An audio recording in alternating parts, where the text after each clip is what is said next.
Well, Happy New Year 2021 from Trojan Gym as the Barren County Trojans and Trojanettes, after a 6-week postponement by the KHSAA due to the COVID pandemic, begin the basketball season tonight against the preseason top-ranked boys and girls teams in the 4th region, the Bowling Green Purples and Lady Purples. Hi, everybody. Happy New Year. This is Jay Turner along with Robert Bauer. We are glad you could be with us tonight as we begin our 25th consecutive year broadcasting the games on the radio. We're also on the internet at nash1037.com and on BCHS live stream.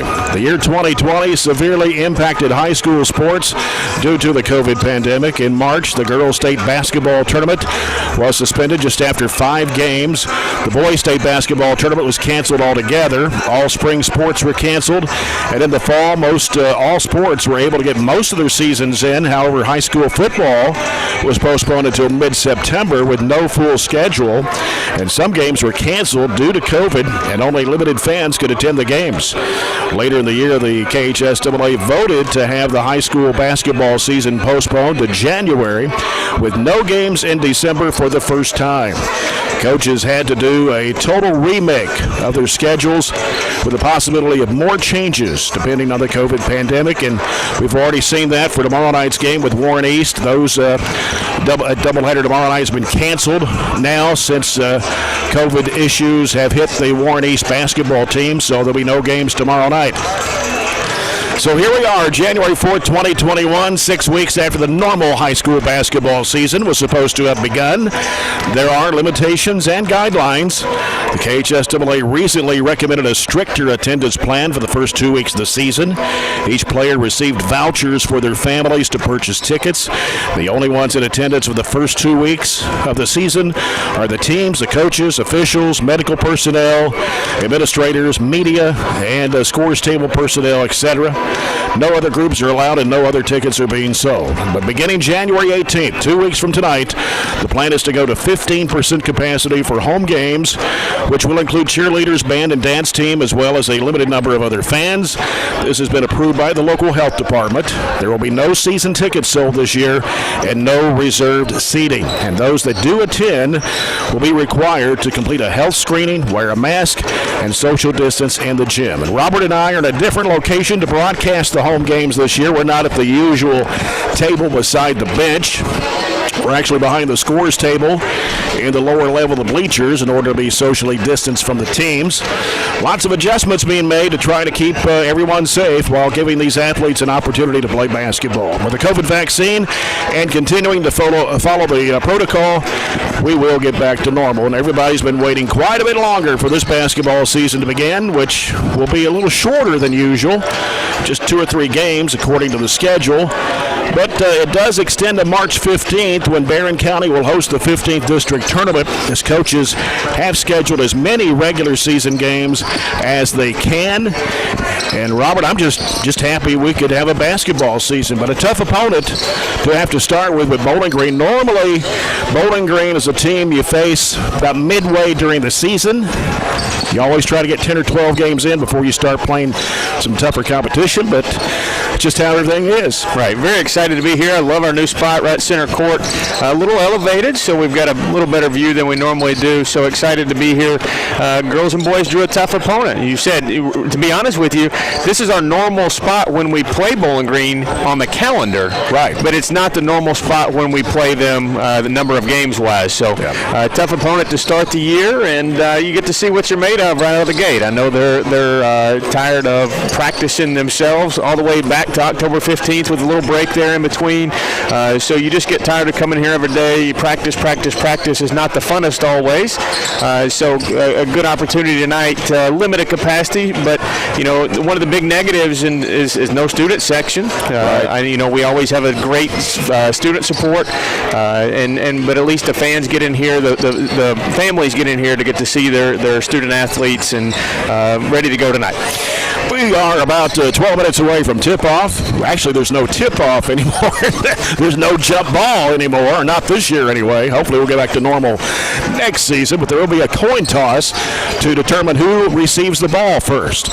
Not like college basketball when they're still with their usual rules, but high school a little bit different this year. And always remember that tip-off the season with huge savings and score big at Don Franklin Glasgow. We'll be back in a moment. This is the Don Franklin Glasgow Countdown to Tip-Off pregame report on Nash 103.7.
Turner.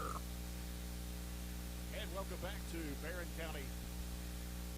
welcome back to Barren County High School as we get set for the first game of the 2021 basketball season. You're listening to the Don Franklin Countdown to Tip-Off pregame report. We'll look at some keys to the game tonight, brought to you by Zaxby's. Of course, Bowling Green lost their top two scorers from last year. Sanaya Shelton, who averaged 13 points a game, 6.5 rebounds, transferred to Warren Central. Kiosden Jones, who averaged 11.5 points a game, graduated, but they've got two of the top players in the region in the post, and 5'11 sophomore Meadow Tisdale, who's voted the number one player in the region this year by the coaches, and Linkayla James, who was voted the number 8 player in the region. So on the other side with the Trojanettes this year, Well, you lose 3 starters. One exceptional player in Elizabeth Bertram, averaged 21 points a game, was the Region 4 Player of the Year, now playing college basketball at Campbellsville University. You lose the 3rd leading scorer, Carly Delk, averaging 8.5 points, 6 rebounds. She's at Campbellsville playing golf. And the other senior was Eve Jackson, who averaged 6 points a game. So, Robert, you're going to have to have somebody stepping up and try to fill the spots of especially Elizabeth Bertram, who averaged almost 21 points a game. Yeah, you lose 3 out of your top 4 scorers as you went over there. 57% of your scoring is gone. How is that replaced? We're going to have to build some experience as the year goes on. Macy's going to have to play some meaningful minutes all year long. She did that in some games last year, but this year she's going to have to be called upon all the time. Obviously, Raven is going to be a leader. Katie's over to the point guard this year, and she's been an excellent leader in the preseason. She's got to be a floor general for us. So I think a strength is going to be our guards very early on, and you see one of our weaknesses maybe challenged in tonight's game, and that's our post. We just don't have a ton of experience there. Tisdale and James are going to be a load for us to handle. That's their top 2 leading scorers back from last year. So we've definitely got to limit their touches and see if we can force them to shoot the long ball. That hurt us in the region championship game last year, is that strategy, but they're not going to shoot 45% every year or every game like they did in that game last year. More countdown to tip-off coming up. Tip off the season with huge savings and score big at Don Franklin Glasgow. This is the Don Franklin Glasgow countdown to tip-off pregame report on Nash 103.7.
From the tip-off or the, well, you got to get away from saying tip-off because it's no jump ball this season. Anyway, from the first quarter of action here from Barren County High School, glad you could join us here on Nash 103.7, 1037.com, and on BCHS Live tonight. Lady Purples last year 28-6. They were defending 4th region champs who beat Barren County 58-48 in the regional championship game. Of course, Bowling Green was hours away from playing to the Sweet 16 when everything got shut down, so they did not get to play in the state tournament. So the last time these two teams played, they played against each other in the 4th region championship game. Meadow Tisdale, a 5'11 sophomore, will start. She averaged 9.6 points, 8 rebounds last year. Kayla James, a 5'11 junior, 10.3 points, 7 rebounds a game. Emma Husky, a 5'3 junior, averages 2.5 last year. Ava Bennett, 5'2 sophomore, averaged 3 points a game. And Peyton Briley, a 5'2 junior, will be the other starter for Coach Calvin Head. In his 4th season, he's 74-27. His assistant coaches Dwayne Murray, Chloe Elam, Whitney Creech, Brittany Vaughn, and Paul Campbell. They were voted number 1 in the region by the coaches and the Cat's Paws and also the Lexington Herald Leader. Piper Lindsay in her 6th year at Barren County, 117 wins, 48 losses. The past 3 years, she's gone 75-19. Her assistant coaches Scott Chapman, Chad Withrow, and Brent Spillman. Katie Murphy, 5'4 freshman, averaged 3.6 points and 3.6 rebounds last year. Raven Ennis, 5'8 junior, 11.2 points, 5.7 boards. Macy Lockhart, a 5'10 sophomore, 5 points, 3 rebounds a game. Emma Hughes, a 5'6 senior, averaged 2 points a game. And Addison London is the other starter, 5'7 junior, who appeared in 19 games last year. Barren County rated 4th in the Cat's Paws preseason and number 2 in the region behind Bowling Green in the Lexington Herald Leader. Those are your starting lineups brought to you by SERTC Total Communications. We will come back with the first quarter of action here from Barren County High School. The 2021 season about to begin between Barren County and Bowling Green. And always remember, if you find a vehicle on DonFranklinAuto.com, Don Franklin will then bring that vehicle to Glasgow, let you experience the Don Franklin difference. This is Barren County High Basketball, presented by Don Franklin Auto Glasgow on Nash 103.7.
gets set for the Farmers RACC Jackie Browning Memorial Opening first half of action. First quarter brought to you by German American Bank, supporting the communities we serve, and believe that when a community thrives, its people prosper. The game officials brought to you by Barren County Sheriff Kent Keene. And they are Mark Curry, Jamie and Bailey, and Tommy Young. Got a few games around the area tonight. CRS Construction providing exceptional construction service with the highest attention to detail. Only a handful of games tonight. Todd Central is at Christian Fellowship. Owensboro Catholic at Edmonson County, Hart County Girls at Franklin Simpson, Hart County Boys at Campbellsville. Barren County gets the ball first. And they'll be moving from left to right as we see it from the broadcast location. Lockhart gives it out to Ennis. Now to Murphy. She'll set it up. Bowling Green man-to-man defense. Here's Ennis with the basketball. Left side of the key. Right side it goes over to Lockhart. Lockhart looking inside. Nobody there. Sends it back out to London for a three. Drains it. You got to get Addison in a position to score the basketball from deep, and it's an advantage when you get that coin flip and win. It's almost like an extra timeout. You know what to draw up. Yep. Three-pointer of People's Bank in Glasgow working for you. Pass down low, intended for James, goes out of bounds. And it'll be Barren County's basketball. Put a little pressure on them. We're going to try to speed the game up. We said their weakness is their guards. If they can't get it to their bigs, they can't score. Yeah. Now they're trying to trap. Tisdale takes the ball away from Murphy. Dribbles it down to the left side. Pulls up now and looks. Sends it out to James. Right side it goes for a three-point shot of the air that is off the mark. Ball cleared out of there by Ennis. Off the missed shot from Bennett, who took some three-point shots last year for Bowling Green. Murphy will set it up now for the Trojanettes. She works it to the right side, gives to Lockhart. She's guarded by James. Sends it back out to Hughes. Over the left side it goes to Ennis. She fires up a three. It's off the mark to the right. Chasing it down to the corner. Lockhart throws it back in bounds, gives to London. London drives the basket, going up with a shot. She's fouled. Good hustle to save the possession, and we'll see if they'll get, and they... Is that a 10 or a 1? 10, I believe. 10. Ayla Bennett, her first. There was a chance that Tisdale was in that. If you get her in foul trouble earlier, that's another way clearly to take her out of the game, but it wasn't. London's first free throw rattles down. She has all 4 points for Barren County to start the basketball game. We're a minute 10 in. Addison averaged .8 a game last year, so already making up some of that scoring difference with her first 5 of the year. 1-2-1-1 zone court press applied by Barren County. Covered up in the backcourt is Husky. She gives to Bennett, throws the left side, picked up by Lockhart, and she's going to be fouled by Tisdale. Good job just stepping in front of the pass, and you can see very clearly their weakness is their guards. They're going to have to maybe move Tisdale over to that guard position just to get it up the floor. So 2 fouls against Bowling Green here in the first minute and 10 seconds. Murphy with the basketball, dribbles left, gives it over to Lockhart. Lockhart puts down one dribble, throws it back down low. Here's London putting up the shot, and it goes in. Timeout, Bowling Green.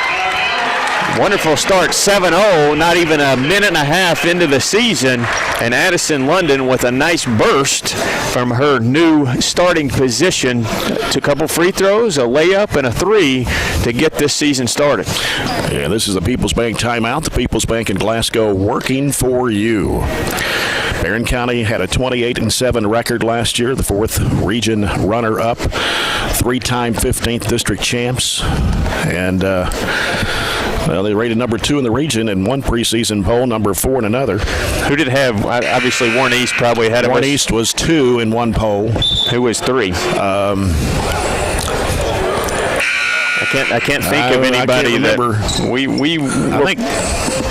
See, how was it? Was it Warren Central? They had Warren Central, I think, in one of the polls rated number 3. It was Shelton who transferred over. Right. Here's Tisdale, has the ball knocked down by Murphy. Ennis has got it. She gives it out to London. Back over to Ennis. Can't fire the 3. Puts down a dribble, throws it across over to Murphy, down to Hughes. Hughes trying to split the defenders, and they're going to call her for a walk. Right, went into traffic. Should have kicked the ball back out there to Katie, but Katie's got to make sure she's seen so Emma doesn't get that turnover. Tisdale will toss it in. Comes into Bennett. Cross-court pass over to Husky. Husky. Trap splits the defenders, gets it in front court, gives it back to Bennett, now to Husky once again. Husky dribbles it back to the left side to Bennett. Bennett back out to Husky. Right side, it goes to Bennett. They've got Briley. Briley's number 2. Here's the lob down low to Tisdale, working inside. Spin move up with a shot. No! Rebound to Ennis. It was a good move. Nice footwork, but couldn't get it to fall.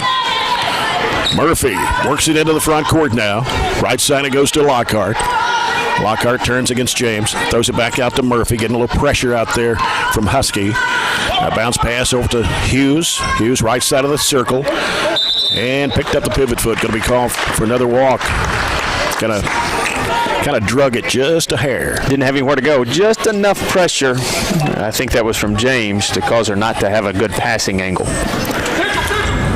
Bowling Green with a basketball with a pressure defense. 2-2-1 zone press by Barren County this time.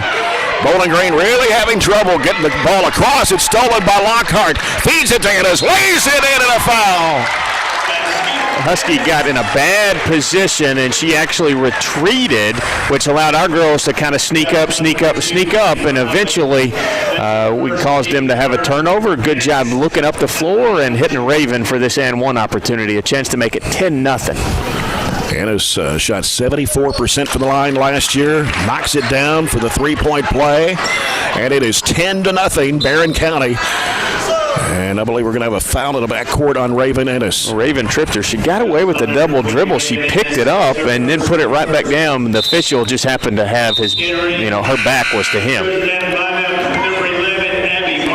Abby Varney, a freshman, has checked into the lineup for Coach Piper Lindsay. Her first varsity action. And now Bowling Green trying to get it across. Here's Tisdale. Feeds it down in there to James. Throws it back in the right corner. Here's a 3 in the air that is bouncing in for Bennett. We'll take that all day long. James had a point-blank layup. She kicked it back out. Bennett had 21 threes last year for the Lady Purples. Here's a ball stolen. It was picked off and then got back. It's Lockhart going to the left side of the basket. Has a shot blocked by Tisdale. Here comes Tisdale racing down the floor. Runs in to Murphy, and they're going to call a block. Katie tried to take a charge, but really didn't get her feet set so she could fall and sell it. That's the second foul of the Trojanettes. Macy tried to get a little too fancy down here on the other end. James, she's pulled her out from under the rim, and she could take her off the dribble and did there, but gave Tisdale a little too much time to catch up and block her shot. Tisdale only shot 53% from the line last year, and she puts this one in the air, and it's good. Nothing but net. 10-4. First substitution for Bowling Green is Tanaya Fugate, a 5'7" junior. Barren County and Bowling Green played 3 times last year. Of course, the Lady Purples won all 3. Second shot's good for Tisdale. Murphy gives it to Ennis. Bowling Green in the press now. Giving it back to Murphy. Now back to Ennis. Ennis sends it across down to Lockhart. Lockhart stops and looks back to Ennis. Thought about the 3. Drives it down the lane. Has a shot blocked in there. Loose ball on the floor. Scramble for with a jump ball possession arrow going to the Lady Purples. Maybe a little too much traffic, but when you think about it, it's not a terrible idea to try to challenge Tisdale with that 1 foul already. If you get her 2 before halfway point of the first quarter, that would be a definite plus. Barren County will pick up again in a 1-2-1-1 zone court press. And not sure what. I think she has a bracelet on. The officials making her remove that before we can continue to play. That was Ava Bennett. Tisdale will toss it in for the Lady Purples. Comes into Bennett, gives it back to Tisdale. Sends it up court now to Husky. Bounces off to James, a free throw line shot. Bounces, rolls off the rim. Ennis with a rebound. Bounce pass off to Murphy. Across it goes to London. London gets it across and back out to Murphy once again. Feeds it down the corner. Here's Varney. Baseline shot blocked out of bounds by Tisdale. She'll learn to just keep going up strong there instead of jump shot and with more of a set shot than a layup. Heard a lot of good things about her and the way she plays hard, and she'll be a nice addition coming off the bench. Right. Murphy working out top, beats it down low. It's picked up by James for Bowling Green. Try to go to Lockhart. As Bennett brings it down the floor, stops, gives it back out now to Husky. Husky works against Murphy. Almost picked up the pivot foot. They go down low in there to James against Lockhart, and she puts it in. No answer when she catches it that deep. So our only answer for that is to not let her do that. Bowling Green has come back with 7 straight after Barren County scored the first 10. Here's Ennis, hooks it back off to Varney. Varney back out to Ennis now. Ennis now puts down the dribble, wants to drive, spin move, almost stolen away, goes down to the floor, gets the dribble going, gives it back out to Murphy. Let's get something set up here, a little out of sorts. Murphy trying to get the screen out top. Left side, it goes to London. London curls around to the right side. Gives it to Varney. Thought about the three. Back in the corner to London. Back to Varney. Dribbles across the key. Goes left side with it. Now feeds it off to Murphy. Goes under. Flips it up. Got it! Great job with the back door there. Good communication between Varney and Murphy. 12-7 Barren County. As they take it down to the baseline. Almost stolen away. Murphy threw it off of Husky and out of bounds. Officials let him play a little bit. There was contact all the way down the floor, and Katie, at the last second, knocked it away and threw it off of a purple. Taylor Harlow, 5'9" sophomore, checks in for the Trojanettes. She comes in for Macy Lockhart. Give her a little break. 2:43 left here in the quarter. Barren County with a 12-7 lead. Here's Ennis in the backcourt. Throws it down to London. Feeds it there to Varney. Free throw line shot. No, too strong. James with the rebound for Bowling Green. Sends over the right side now to Husky. Down to the corner now, Tisdale. Tisdale throws it back across. Here's a three-point try in the air that is no good. James with the rebound, back up and in. She's a big girl to move out, but you still can't excuse an offensive rebound. Here's a pass going down low, knocked away by James and out of bounds, trying to go to Harlow. Stays with the Trojanettes with 2:08 to play here in the first quarter.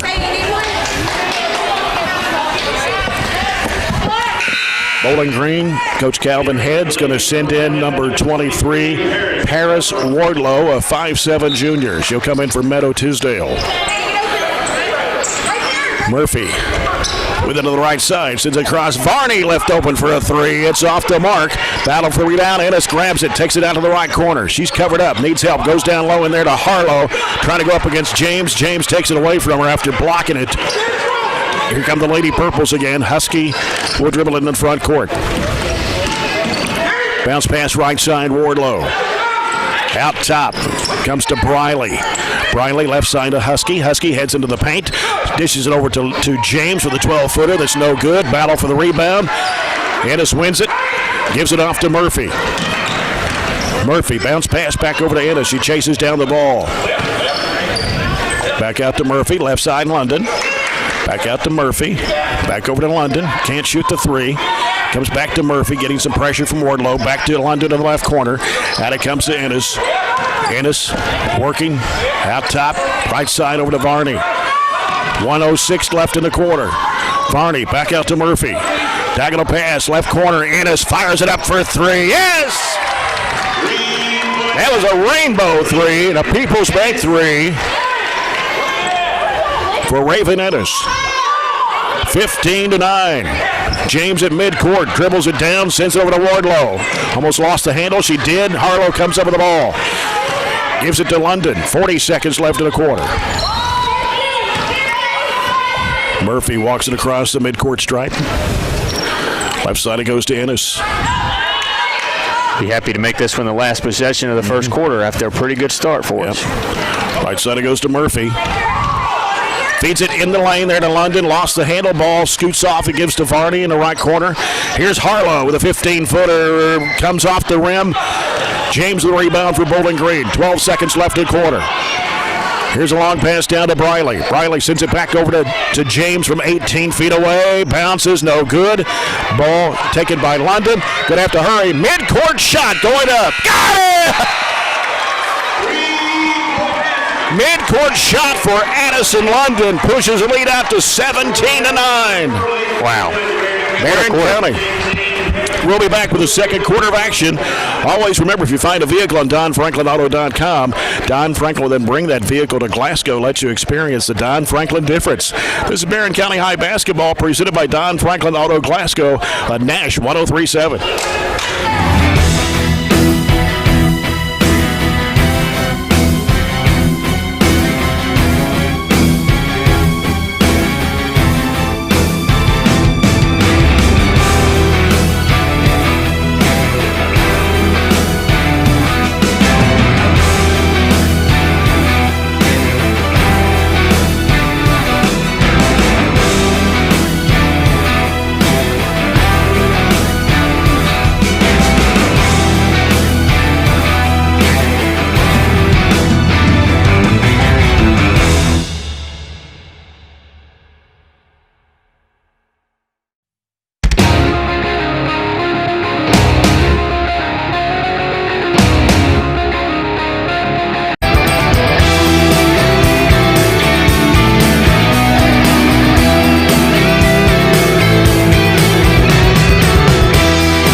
Quarter number 2, presented by Southern States Glasgow Co-op. Halfway through? Yeah, something like that. Jay Turner with Robert Bauer here at Barren County High School. Glad you could be with us here on a Monday night, the first game of 2021. Trojanettes 18, Bowling Green 9. Trojanettes hit 3 threes in that first quarter, 2 of them from Madison London. The one right that halftime midcourt shot. Couldn't ask for a better start from Madison. Coming off the bench, she's never been scared to let it fly, but just that's what we're going to have this year, another score to keep us going. Right. Hughes gives it out to London. Right side, Graceland DeWeese is in the ball game. Here's Lockhart giving it back to Hughes. DeWeese, top of the key. Varney with it on the left side. Back out to Hughes, top of the circle. Bounce pass back to DeWeese for 3. It's on the way. It's no good.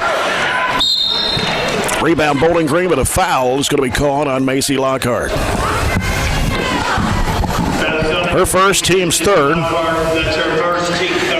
Bowling Green, obviously without Shelton. She's the number 21 player in the state. Transfers to Warren Central. That's a guard that they don't have. The girl who tore her ACL last year is still not back. So that's another guard down, and then Jones graduated. So they've got 3 guards that they really don't have from last year's team, and you really see us able to exploit that weakness. Here's Husky taking it up the right sideline. Sends it out to Tisdale. Almost lost it at midcourt. Back over to Husky. Back to Tisdale. Now Tisdale left side over to Husky. Back out to James for a 3-point shot. And she drains it. She hit 12 of them last year, so she's able to knock down that shot. 18-12, Barren County with a 6-point lead. We played about a minute of the second quarter. Here's Lockhart with it on the left side. Cross-court pass comes over to Ennis. Now Ennis putting down the dribble with the left hand. Going to the left side, gives it to London. Trying to go down low in there to DeWeese, who's batted, but Hughes there to get it. Lockhart thought about the 3, but James came out to defend her. Left side, London. London back out now to Ennis. Ennis right side over to Lockhart. Fakes, wants to go, but cut off. Back out it comes to London, swings it over to Ennis. She'll fire it up for a 3. Yes, sir! Sometimes we get a little impatient and think there's a shot clock, but that worked it, got a good shot. Here's a turnover by Bowling Green. Here comes Ennis with it. Driving in the lane, up and under, move, shot won't go. Rebound Tisdale for Bowling Green. She threw it away. Trying to chase it down was Bennett. She saved it in bounds. Hughes made a great play on the baseline. Almost lost her balance, but kept it alive. Here's Lockhart in the right corner. She'll send it out to Ennis. Here's a 3 in the air for Ennis. It's no good this time. And the rebound comes off to Briley for Bowling Green. Gives to Tisdale. Loops it up left side with a Husky. Husky now will bring it back out to set it up. 21-12. Barren County with a 9-point lead. And 5:40 left to go in the first half. Tisdale feeds it down to James. Puts it up. It's in. Had some defenders, but she got the basket. Got the ball to go in. That's her 9th point of the game. She has 9 of Bowling Green's 14. 21-14. Barren County with a 7-point lead. London with it top of the key. Hughes with it on the right wing. Hughes bounces it out to DeWeese. Left side it goes over to London. Feeds it down in there to Hughes. She puts it up, missed it. Shot it too strong against the glass. James with the rebound. Gives it off to Husky. Husky will set it up. 3 minutes gone here in the second. Bounce pass right side. Tisdale fires it up for 3. It is no good. Ball hits the floor. Hughes tried to go for it. Coming up with it is Lockhart. Lockhart on the run. Drives and lost the handle. Actually, she's going to be called for a charging foul. And that's going to be her second and the team's 4th. She had a 1-on-3 in Bowling Green's favor. Been better off to keep the possession, back it out.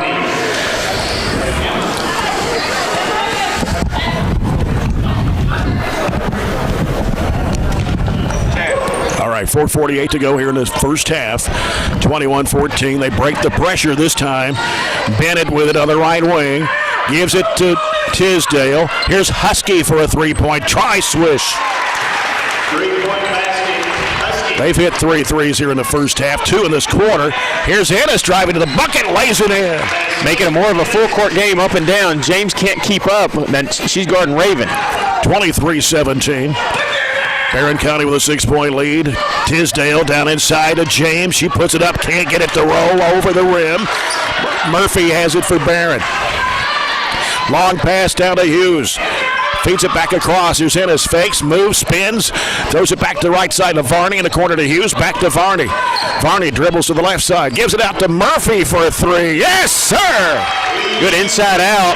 Murphy had nobody around her whatsoever. 3-ball working for us right now. People's Bank 3. People's Bank in Glasgow working for you. And that James goes under and lays it in. Went for the steal, didn't get it, gave her a layup. 11 points for James. It's 26-19. Right side, Varney left open 15. It's in there. James really tired right now. Didn't go out and challenge her. Abby Varney getting her first points on the varsity as a freshman. And this pass is going to be thrown away. You can tell James is winded out there. Yeah, they got to get a sub in for her, and I think it was, or she was at the table. There was just no dead ball stoppage, and they didn't want to burn a timeout. Fugate returns for Bowling Green. Amani Withrow, a 5'4 senior, is checked into the Lady Purple lineup. Barren County with a 9-point lead and 3:15 left in the half. Katie Murphy, freshman point guard with the basketball, hands it off to Ennis. Ennis going left and a foul on Tisdale. That's her second. Team's fourth. On number 1, Meadow Tisdale. That's her second, team fourth.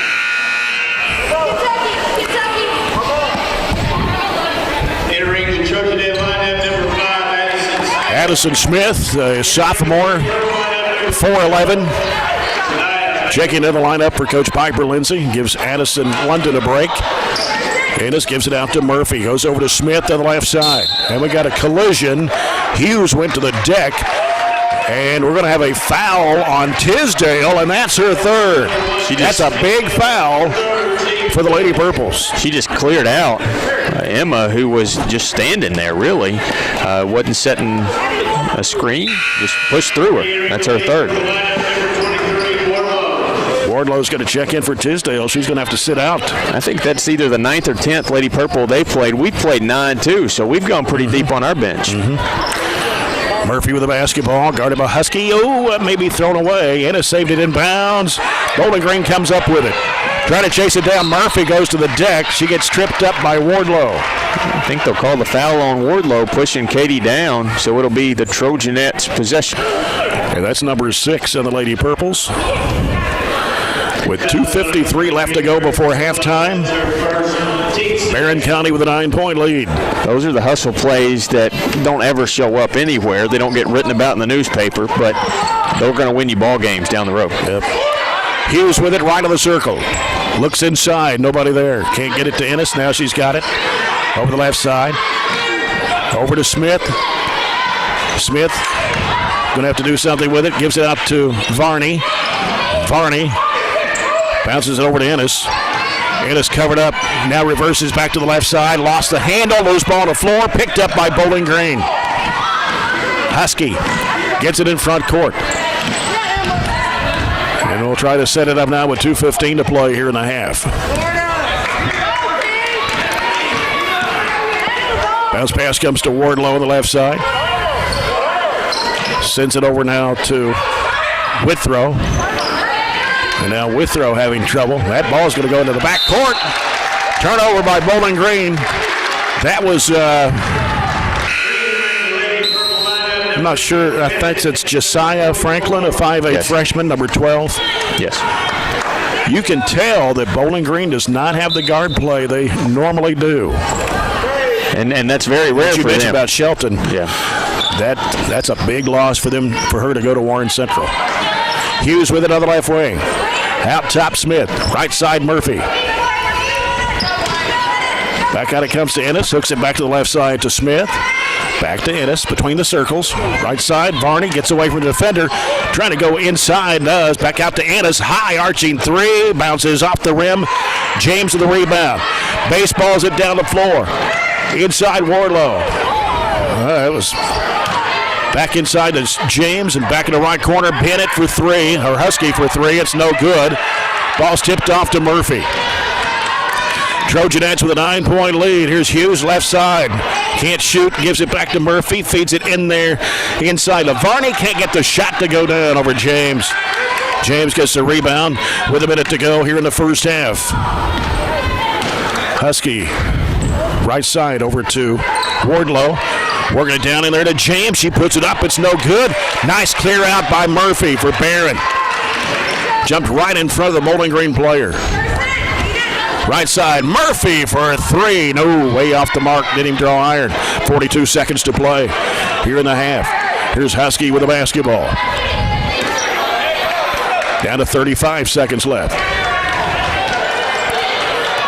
They're working around the left side over to Wardlow. And it comes to Bennett for three. It's off high. Cleared out by Hughes. Gives it off to Ennis. 22 seconds left in the half. Ennis. Timeout by Piper Lindsay. First timeout. People's Bank of Glasgow working for you. With 14.7 seconds to go here in the half. It's 28-19. Barren County. Remind you, our broadcast brought to you in part by Edward Jones, Jamie Harris. Bringing you the assist, Edward Jones financial advisor Jamie Harris. Let Jamie Harris of Edward Jones assist you today with your financial planning. Well, we went a little early at the end of the first quarter and gave Bowling Green what looked to be the last possession. We shot it about 15, 16, 17 seconds, and one out of 500 times Addison hits that shot. Maybe not that many, but you don't see that very often, her saving us on that in possession. But Piper took this timeout. You know, you're up 9. She wants to use this last 18 seconds wisely to draw up a play and see if we can go into the half double digits. They beat us 13, they beat us 21, they beat us 10 last year. And if you remember 2 of those games, Bertram only had like 5 points. Yeah, I think that was definitely the last one and maybe the first one too. Mm-hmm. And actually Lockhart had double figures in 2 of those games last year. 10 seconds to play. Barren County with the basketball. Murphy, left side. Varney pulls the trigger. Got it! They come out zone, kind of confused us a little bit, but we got it figured out. Another People's Bank 3. 3 of them here in the second quarter for Barren County. And the Trojanettes have taken a 31-19 lead over the defending 4th Region champs, Bowling Green, as we come to halftime. Our halftime report coming up, brought to you by South Central Bank. Always remember, if you find a vehicle on DonFranklinAuto.com, Don Franklin will then bring that vehicle to Glasgow, let you experience the Don Franklin difference. This is Barren County High basketball, presented by Don Franklin Auto Glasgow on Nash 103.7.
31-19, the Trojanettes over the Lady Purples here at the break.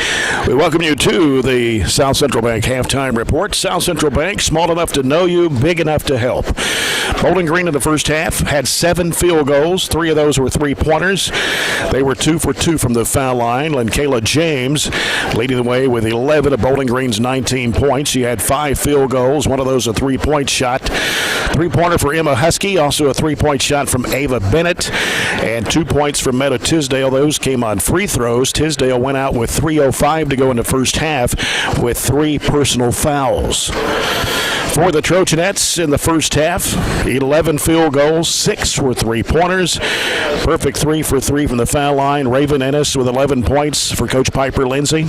Couple of threes, couple of twos, and 1 free throw. 5 points for Katie Murphy. She had a 3 and a 2. Also 5 for Abby Varney, freshman. 3-pointer and a 2-point basket. Addison London, though, scored 10 points in the first quarter. 10 of Barren County's 18. She knocked down a couple of trays, hit a couple of free throws, and a 2-point basket. Macy Lockhart started the ball game. Emma Hughes started the ball game. They did not score in the first half. Taylor Harlow, Graceland DeWeese, and Addison Smith saw action but did not score in the first half. Barren County led 18-9 in the first quarter, and they outscored the Lady Purples 13-10 in the second to lead by a dozen. Well, we were 1 of 11 last year in the 4th region finals from 3. We come out tonight in the first half and completely turned that around. I know that's almost a year between those 2 games that we played, but still it makes a huge difference when you can hit the 3 versus when you can't. So Addison did a really good job getting us off to a positive start. I like the energy, being able to jump out. We have made those shots, which has also been able to allow us to set up the press. When you set up your press against a team that has struggled from the guard play, you're really executing your game plan and forcing them into turnovers. So we've made this a full court game. We have completely, I'm not going to say completely, but if you said Tisdale and James combined at the half for 13, I'd be happy. Be really happy. Tisdale with 2, James with 11. Tisdale with those 3 fouls has pretty much been completely taken out of the game. And so if you have your pick, you have to eliminate one of those and give their guards the 3 and then just rebound it if it doesn't go in. I think Piper has an excellent game plan. She's had this game on the schedule for a long time as the first game, and there's definitely some motivation. Getting beat 3 times last year, Division region champs. Everybody's got Bowling Green 1 coming into the season. So I think our girls are saying, where's our respect here in the first half, and we've got to be able to close it out in the second half. And I think this will be a score that a lot of people throughout the state look at and say, hey, that team who lost 57% of its scoring has got some girls that are stepping up in the first game and aren't scared of the big stage. Right. We mentioned Meadow Tisdale being voted the number 1 player in the region by the coaches. James, number 8. We failed to mention that Raven Ennis was voted number 4 in the region by the coaches. So, and she had some big games last year. You can talk about there were 4 games she scored 20 or more points in, and she's expected to, they expect her to score 15 to 20 every night. She's got 11 right now. That was her average last year. She averaged 11.2 last year. So, she's got to be a 12-6 type player for us every night. 12 points, 6 rebounds, and what that'll really do is. If people like Addison London, people like Varney come in off the bench and have a little pick-me-up, that takes the pressure off Raven. That takes the pressure off of Murphy to score, and that really makes the game a lot easier when you're not pressured into that leading scorer every night. She had 24 against Warren Central, 24 against Logan County last year, 28 against Glasgow, 20 against Todd Central. And, of course, Katie Murphy, 3rd year on the varsity since 7th grade, and only a freshman. Right. It's hard to believe it. She's got 5 points here at halftime. That's been your halftime report brought to you by South Central Bank. Small enough to know you, big enough to help. We'll come back with the Farmers RECC Jackie Browning Memorial second half when we return after this break. Always remember, if you find a vehicle on DonFranklinAuto.com, Don Franklin will then bring that vehicle to Glasgow, let you experience.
Trojanettes 31, the Lady Purples 19, as we get ready for the third quarter, brought to you by Southern States Glasgow Co-op. We talked about the top teams in the region. Of course, Bowling Green was voted number one in both polls. Barren County was number 2 in one poll, 4 in another. The third team was Russell County. And Russell County's best player is not playing this year. Star Markham. Russell County's so far. So they will drop a little bit. Yeah, they're so far east, they kind of get forgotten about in our region sometimes, but they've definitely been a contender last year. Well, Warren East was number 2 in one of those polls. So, you took Bowling Green, Barren County, Warren East, Russell County. Yeah. Greenwood's not bad this year, from what I'm hearing. I was really looking forward. Warren Central will be a lot better with Shelton. Absolutely. I was really looking forward to that game tomorrow night, but, you got to do what you got to do, and if there's a chance to reschedule it, the schedule's pretty full. 3 games a week, a lot of week, but you never know when another game gets dropped and you need somebody to pick up. Right. Of course, Warren East was supposed to have been here tomorrow night due to COVID issues. Neither the girls and boys will be able to play. So our next game is actually scheduled for Friday night, and it's a district game here against Monroe County. That's when you'll definitely feel a big difference when the crowd's not here. That's usually a huge crowd, huge district game, but it'll still be a good game, I would think, on both sides, regardless. Yep. Bowling Green's basketball to start the third quarter. Trojanettes going back with Hughes, Lockhart, Ennis, Murphy, and London. And they've got Briley, Bennett, Husky, James, and Tisdale for Bowling Green.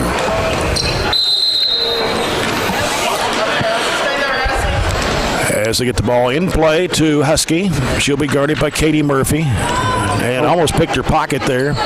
Taking it to left side off the screen, drives to the basket, lost the handle, ball goes out of bounds. They say Murphy touched it last. I think that was probably a give and take. Don't call the foul on Murphy there and just give Bowling Green the ball back. So they'll take it out, left side of their basket. Comes out in the corner to Tisdale. They give it to Bennett. Back in the corner. Here's a 3 by Briley. It's off the mark. James has it taken away from her by Emma Hughes. Hughes drives it down, dishes it off. It's a bad pass. It was deflected, and Husky comes up with a basketball for Bowling Green. Bowling Green without 3 of their players, though. They don't have Gray, who was injured last year. Murphy putting the pressure on, almost a 5-second count. Tisdale with it. Diagonal pass is going to be thrown away in the corner. They don't have Bailey, who is a freshman. She's injured. And they don't have Tanaya Bailey, who transferred from Warren East. She's ineligible until March. And I don't know what the extent of the injuries are for Janiyah Bailey or Gray, but that hurts their guard play big time, as you've noticed here tonight. Ineligible to March has a different meaning this year because you can actually don't have to sit out a full year. Right. You could actually come in at the end of the year and play. Lockhart, top of the key 3. Yeah! Pick up right where we left off from deep in the first half. Is that number 7? That is right. Her first People's Bank 3. And it's 34-19. Here's a long diagonal pass to James. She threw it away. It was intended for Tisdale. And it's picked off again, but Murphy comes up with it for the Trojanettes. Dishes it off to Lockhart on the right wing. Lockhart giving it back out to Murphy. Left side, and she'll pull the trigger for 3. No, it's off the mark. Tried to bank it in.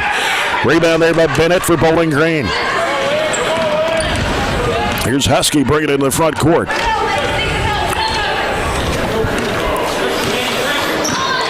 Husky working right side, trying to reverse it back left against Murphy. Gets a screen set. Gives to Tisdale on the left wing. Tisdale wants to drive against Ennis. Goes to the bucket, puts it up and in. Tisdale's first field goal of the night. And here's Lockhart pulling up with a jumper, no good. Rebound to Hughes, throwing it back out to Ennis. Sends it back to Murphy. Left wing is Lockhart. Fakes against James, but can't shake it off. Gives it back out to Murphy. Murphy, right side over to Ennis. In the corner goes to London. Back to Ennis. Sends it back over to Murphy. Murphy putting down the dribble now against Husky. Trying to go right, goes back left, lost the handle. James comes up with a basketball for Bowling Green. Turnover by the Trojanettes. 5.5 to go in the third. Tisdale wants to drive with it. Goes strong to the basket against Ennis. Puts it up, missed it. Rebound Hughes. Gives it off to London. You see Tisdale trying to take the game over a little bit from Bowling Green's offensive side after not being in there very much in the first half. London with it, deep on the left side.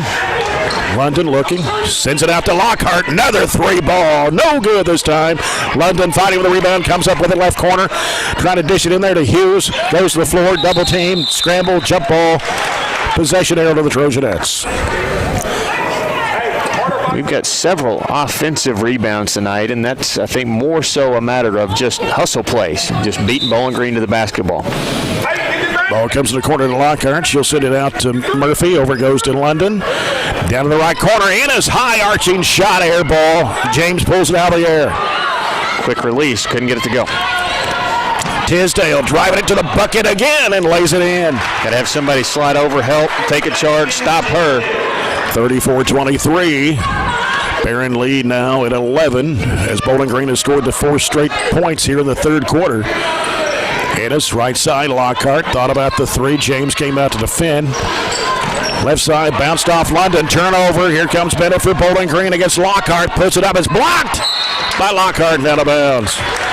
You're up 11. You want them to play through some mistakes, but you want to toe the line of when to call a timeout here to regroup things. We're trying to rely on the 3 on the offensive end and not getting it go down.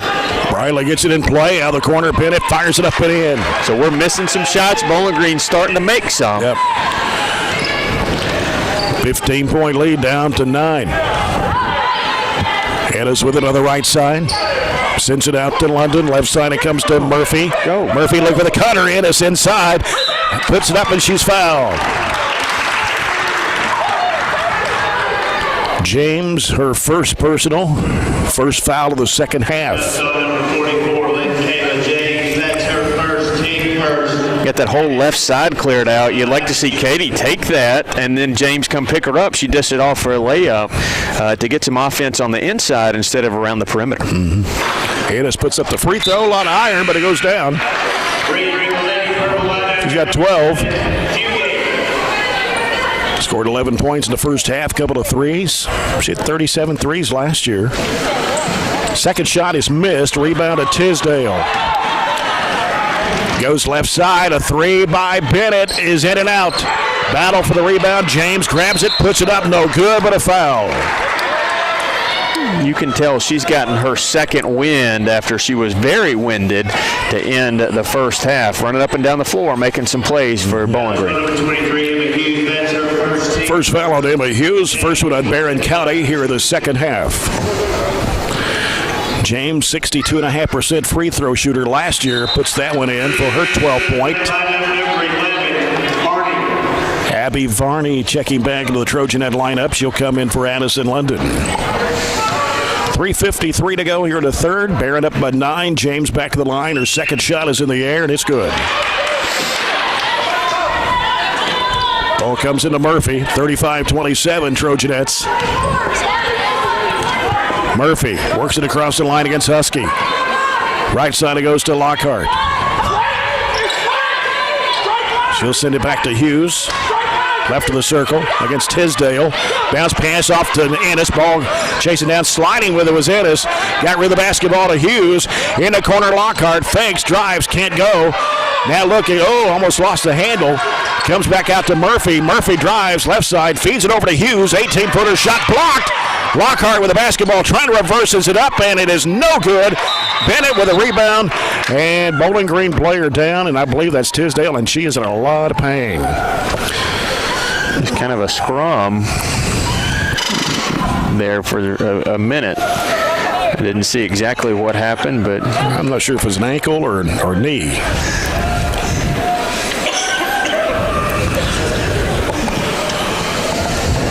It was hard to tell from the angle. Do you see the replay on that? Just ran it back. It takes a second to get there. It can't be real precise on the replay. She's definitely really been, even though she doesn't have their most points, she's definitely been their best player, especially here in the second half. She's really their best point guard. But if you move her to the point, you really, you don't have anything much more than a two-man game between her and James. I think she came down. Emma shot it. She blocked Emma's three, and when she came down on top of Emma's foot. So I couldn't tell if that was a turned ankle or something other than that. And we've got a lot of people in front of us here. We can't see exactly what the extent of it is, but she's up and being helped off with a tremendous amount of help. You mentioned Bowling Green already has several injuries. Yeah. Personnel-wise. Kaya Gray, who was out last year, she only played 3 games and was injured and then is not back this year. And then Janiah Bailey, who was a freshman, averaged almost 6 points a game last year, out with an injury as well. And now Tisdale, the 5'11" sophomore, being carried to the training room. I have a terrible memory, but it seems like she was hurt in the game here last year too. Tisdale? But I can't remember. I can't remember either, but it really seems like she... Well, it would have been down there, right? We played them 3 times, so we played them down there. We played them down there both times, didn't we? That's right. And because it was the little challenge deal. 15-14 challenge. So maybe that was a couple years ago that was. But she's played since 8th grade anyway. Yeah, years start running together, and we're clearly getting old when we can when we see. Like Barney's dad played when I did, and you called the games, right. and she reminds me a whole lot of him with her work ethic and the way she plays. She maybe can shoot the ball a little better than he did, but I don't think he's listening and can hear me say that. But it's hard to remember from year to year and keep everybody straight.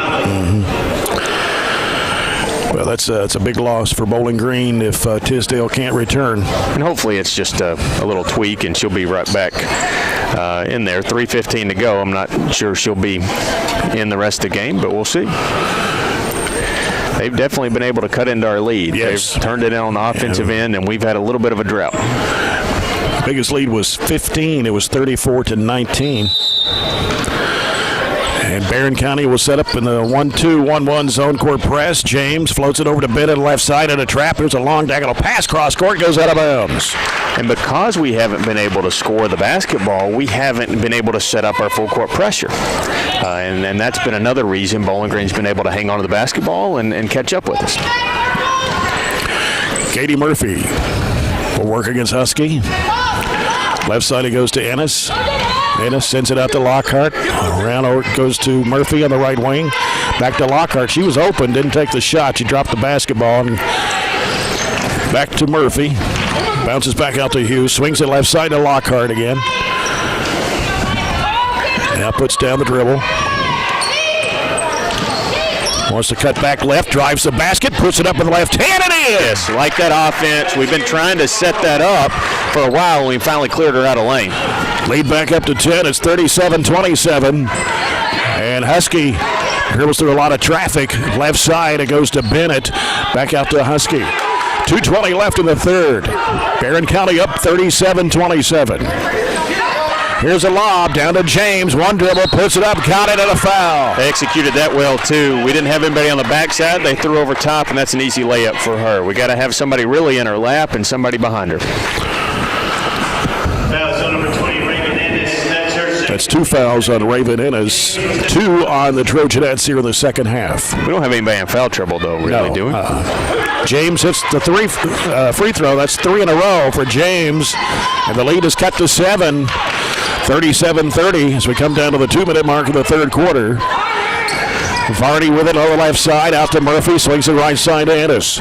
Ennis looking, back out to Hughes, left side Murphy. Ooh, she threw it away. I think they dropped zone that possession, and again, the last time they did that confused us a little bit. We've got to slow down and be a lot more methodical with our offense. Minute 55 left in the third quarter. Bowling Green with the basketball. James has it in the backcourt. James now gets rid of it over to Husky. Husky still in the backcourt. They're going to have to hurry. Long pass on the left side to Bennett. Bennett drives, throws it up on the run. No, hit the left side of the rim. Cleared it out. Macy Lockhart. Macy Lockhart gives it off now to Murphy. Swings it down over to Ennis on the left wing. Ennis back to Lockhart. Lockhart in the corner. Giving it back out now to Ennis, and now Murphy between the circles. Back to Ennis. She's going to pull the trigger for 3. No good. Long rebound, chase down. Bowling Green's got it. James will bounce it off now to Husky with a minute 15 left in the third. Yeah, they're 2-3 zone, and we're not really responding to it well. Right side, it comes to Briley. She dribbled it on the line, on the sideline. Bowling Green coaching staff wanted a push, but Barney was in clear legal guarding position. So Barren County will get the ball with a minute 5 to go here in the third. As Murphy handles it for the Trojanettes. Bounce pass right side over to Varney. Varney out to Ennis. Ennis between the circles. Here's Murphy on the left wing. Back out to London. They swing it around over to Ennis. They dump it down in low. Here's a shot by Hughes. Shot over the rim. Taken by Bennett for Bowling Green. Bennett taking it halfway to the corner, right-hand side, pulls a trigger. It's in and out. James with a one-handed rebound puts it in. We had major matchup problems there. Just because it's not your man doesn't mean you don't guard them when they have the basketball, and that left everything discombobulated. 37-32, Bowling Green within 5 and 25 seconds to play here in the third quarter. Murphy with the basketball. They just hold it for one shot. Bowling Green's dropped back in the 2-3 zone. Here's Ennis back to Murphy. Right side it goes to London. Murphy back to Ennis. London on the right side. Cross-court pass. Ennis. Yeah. We got a whistle away from the ball. Barney leaned into the screen. We're trying to set up a skip pass to Raven for the 3, and she just didn't stay set. She tried to do a little extra to keep the defender from getting to Raven's shot. 5.5 seconds to play here in the third quarter. Lob picked off by Hughes, gives to Murphy. Three-pointer is blocked, but a foul with 1.7 to go, and it is going to be on James.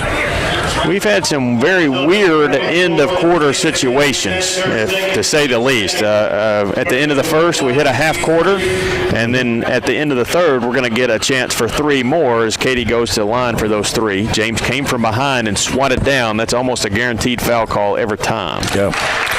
Katie Murphy, that's her 6th point of the ball game. Shot 56% from the line last year. Got 2 more coming. Second one comes off. She'll have 1 more. Barron's only scored 7 points this quarter. Both field goals coming from Macy Lockhart. Third free throw in the air. It rims good for Murphy. Not much you can do, 1.7, but just don't foul them. Addison Smith checks into the Barren County lineup for Katie Murphy. 39-32 Trojanettes. 1.7 to go. Husky throws it to James. James will let it run out. She didn't even try to put up a shot. That's it after 3. It's Barren County 39, Bowling Green 32. We'll come back with the 4th quarter after this break. Always remember, if you find a vehicle on DonFranklinAuto.com, Don Franklin will then bring that vehicle to Glasgow and let you experience the Don Franklin difference. This is Barren County High basketball presented by Don Franklin Auto Glasgow on Nash 103.7.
Welcome back to Barren County High School here in the first night 2021 basketball season, along with Robert Bauer, Todd Belcher in the studio on controls tonight. Glad to have you watching or listening here on Nash 103.7 and BCHS Live. Bowling Green with the basketball, the Trojanettes 39, the Lady Purples 32. Meadow Tisdale went out with an injury in the 3rd quarter. And Smith almost came up with a steal. That's a double dribble. But they call a timeout. Got a timeout before the 30-second timeout. Coach Head not very happy with the officiating, and they've had almost a year off too. I think they've done a really good job tonight. I do not like when they get involved and there's a whistle literally every play. They've really let them play, and to be honest with you, that should be Bowling Green's strength. Mm-hmm. You know, they're more physical. They've got bigger girls. They should be able to handle that, except we're really exploiting them from the guard standpoint with maybe a little hand checking, little body going on, and then we're getting away with it. So that's, you know, frustrating when you turn it over and you don't respond to the way that we're guarding you. But that's been what they've made their money on, if you will, for the last 3 or 4 years. So sometimes when the tide turns, you don't take it very well. I haven't mentioned this tonight, but the middle school playing tonight, Monroe County, the girls and boys. I hope to get scores from middle school games before we leave. We haven't done a scoreboard tonight either. Here's James down low, puts it up and in. Hard to stop that. Yeah, cut it on the block. It's going to be a 2 every time. 39-34, 5-point Barren lead. Murphy with the basketball, out to Varney. Right side it goes to Ennis. Out it comes to London. Left side, Varney. Back out to Murphy. Swings it back over to Varney. Now back out top, Murphy. Yeah, Murphy. Back over it goes to Varney again on the left side. They're looking for Hughes inside. They can't get it to her. James in there bottled everybody up. Pass cross court. Here's Varney. Goes under. Puts it up. It is good. Good move. Let the defender fly by. They're in that 2-3 zone. We passed it around until we found a lane. 41-34. James with the basketball for Bowling Green. Stops at the top of the key. They go over to Bennett for three, and she drains it. That's her second three-point shot. She hit one in the first quarter, now this one in the fourth. Trims the lead to 4 at 41-37, almost a turnover. Murphy will fire for three, no good. Rebound Bowling Green. Swiped away by Varney and out of bounds. Stays with Lady Purples with 6.5 to go. Barren County 7th grade girls lost to Monroe 30-26. The 8th grade girls of Barren up 14-11 at the half. The Coca-Cola scoreboard. In a trap, they feed it down to Husky, lost it. Here's Varney, throws it up court to Murphy, cuts to the left side, goes for the basket, puts it up, it's no good, but she gets fouled. Like that aggressiveness from Katie one-on-one. You want a challenge, especially when you get her that deep under the rim where she tried to take a charge. That's definitely a block. Briley commits her second. That's number 3 on the Lady Purples. Katie Murphy at the line, 2 of 3 tonight. First one in the air, got it.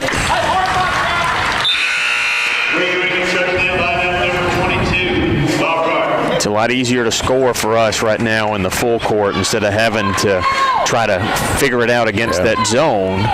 So another reason Katie should have pushed it and did. Right. Murphy puts this one up. It's no good. Rebound comes off to Husky for Bowling Green.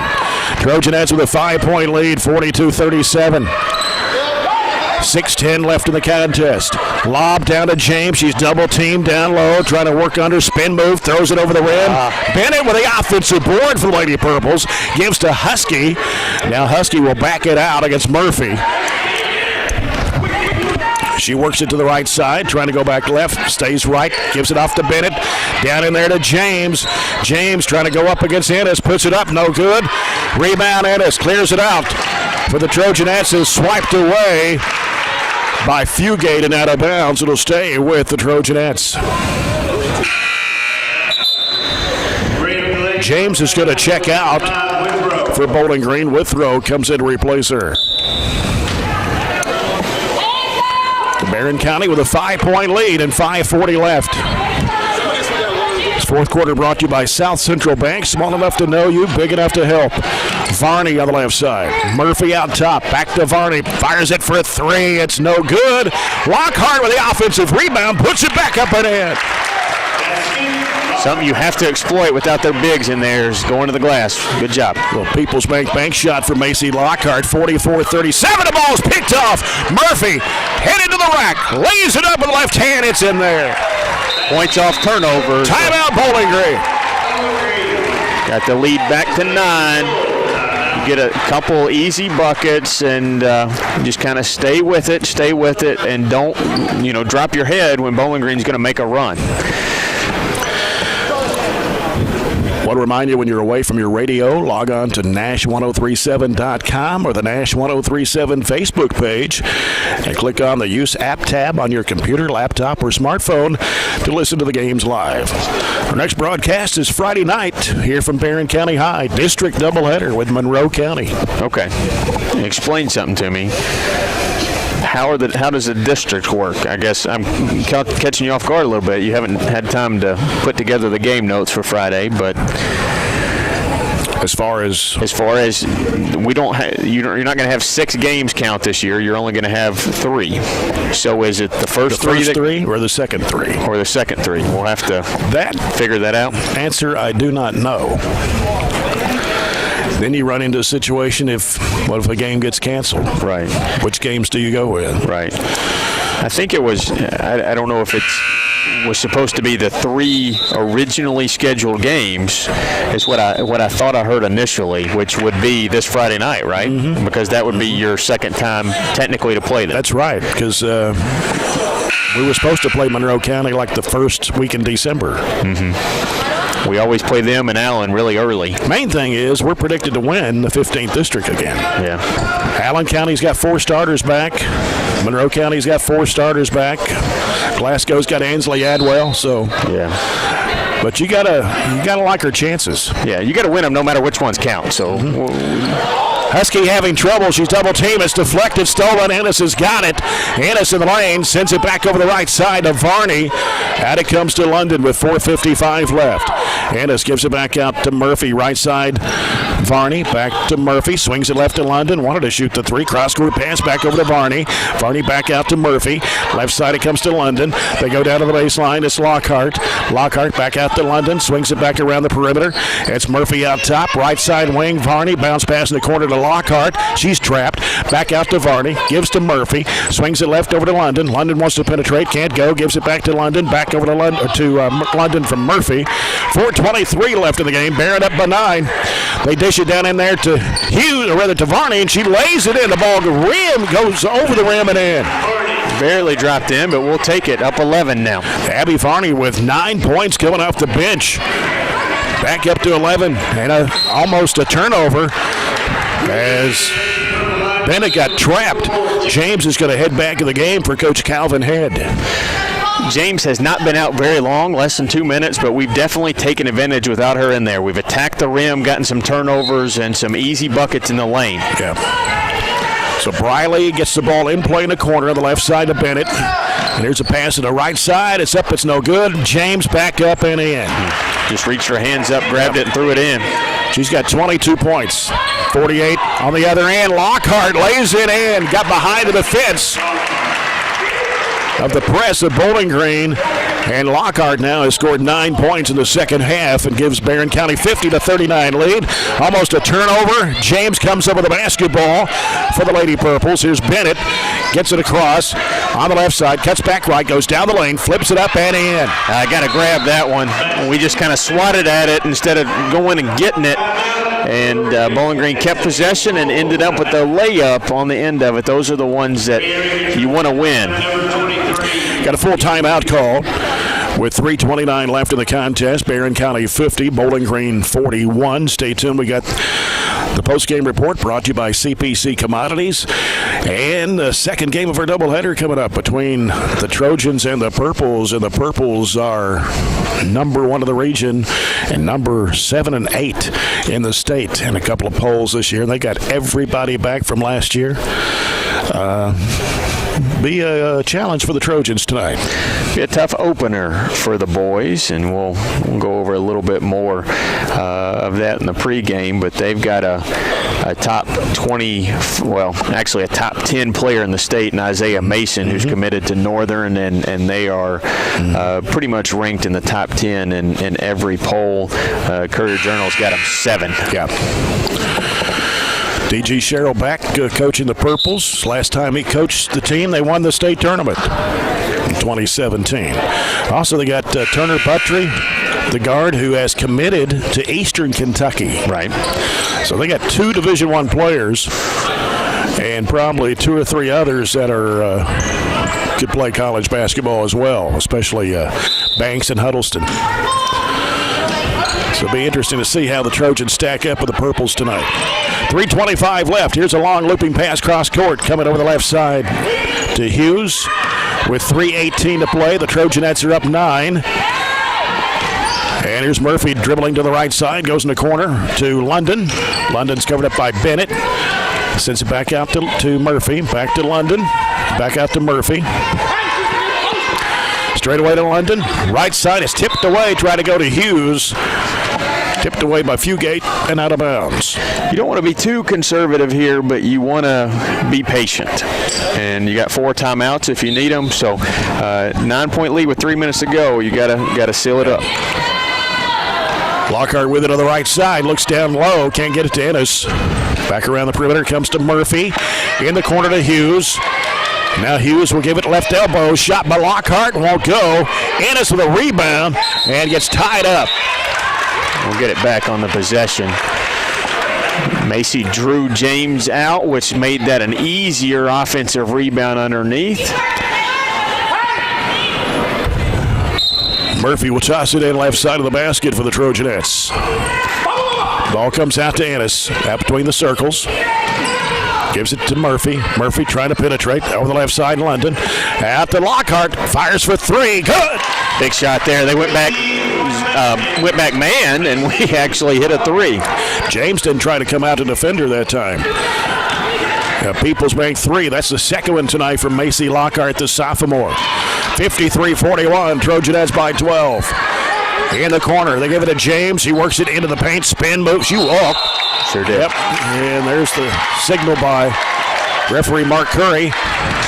2:13 to play now. Barren up by 12. Be a tough take, but you could definitely sell a charge against James just backing you down. Up 12. 2 minutes. And what do we got here?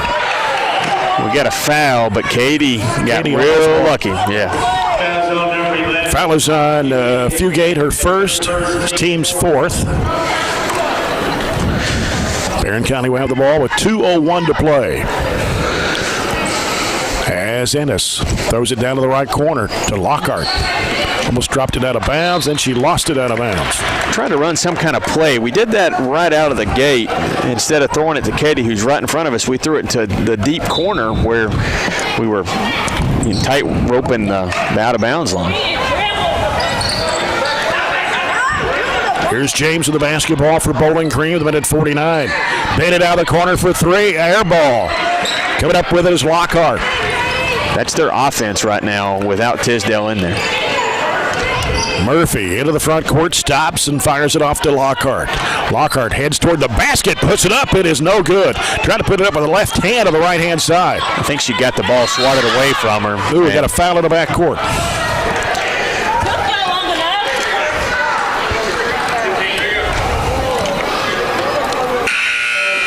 Neither team close to the bonus. Both teams have 4 team fouls apiece, so Bowling Green will take it out to the side. And we'll drop back in more of a half-court zone, or a man. Minute 26 to play. Husky with it for the Lady Purples. Right side, bounce pass. Coming to Briley, out it comes to Bennett. Bennett feeds it down low, and there to James. Pin move, up with a shot, and it's no good. Battle for the rebound. Bowling Green comes up with it, and what we got here? A block. Ooh, boy. Taking the rough end of the deal was Emma Hughes. Yeah. Looked like she tried to sell it, and that is a tough blow not to get the reward out of it. But Emma has done an actually really good job against James. She's got a ton of points, but, she's given up about 6-8 inches, too. Ball's knocked away, and it came right back to Briley, and she was on the baseline. Turnover by Bowling Green gives it back to Barren with a minute 6 to play. She had not established herself with 2 feet. Ball comes into Murphy. She gives it off now to Ennis.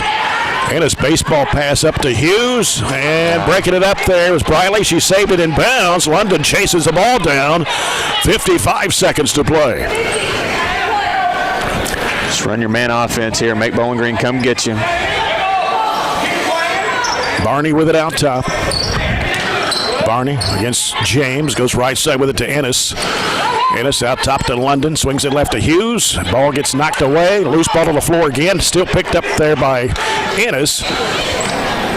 Varney back out to Murphy. Now to Hughes with 27 seconds. Down low is Varney. In traffic against James. Can't get the shot to go. Had to force it up there. 20 seconds to play. Husky with it with 14 seconds. They're not going to get in any hurry. No. Barron's going to get the opening win here. Husky pulls up at the baseline. The shot won't go. Ball knocked out of bounds by London with 2.2. Great win for the Trojanettes. Be a different Bowling Green team probably when you see them again with Tisdale and the guards back that they're missing tonight. Bennett will throw it in.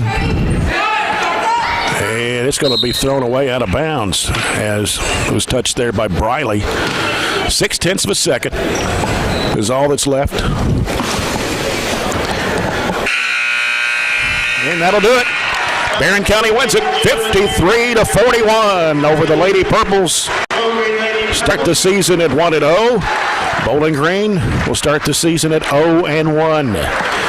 So congratulations, Coach Piper Lindsay and the Trojanettes for their win tonight, 53-41 over the defending 4th Region champs Bowling Green. Of course, these two teams, last time they even played, were against each other in Dettel Arena in the 4th Region championship game.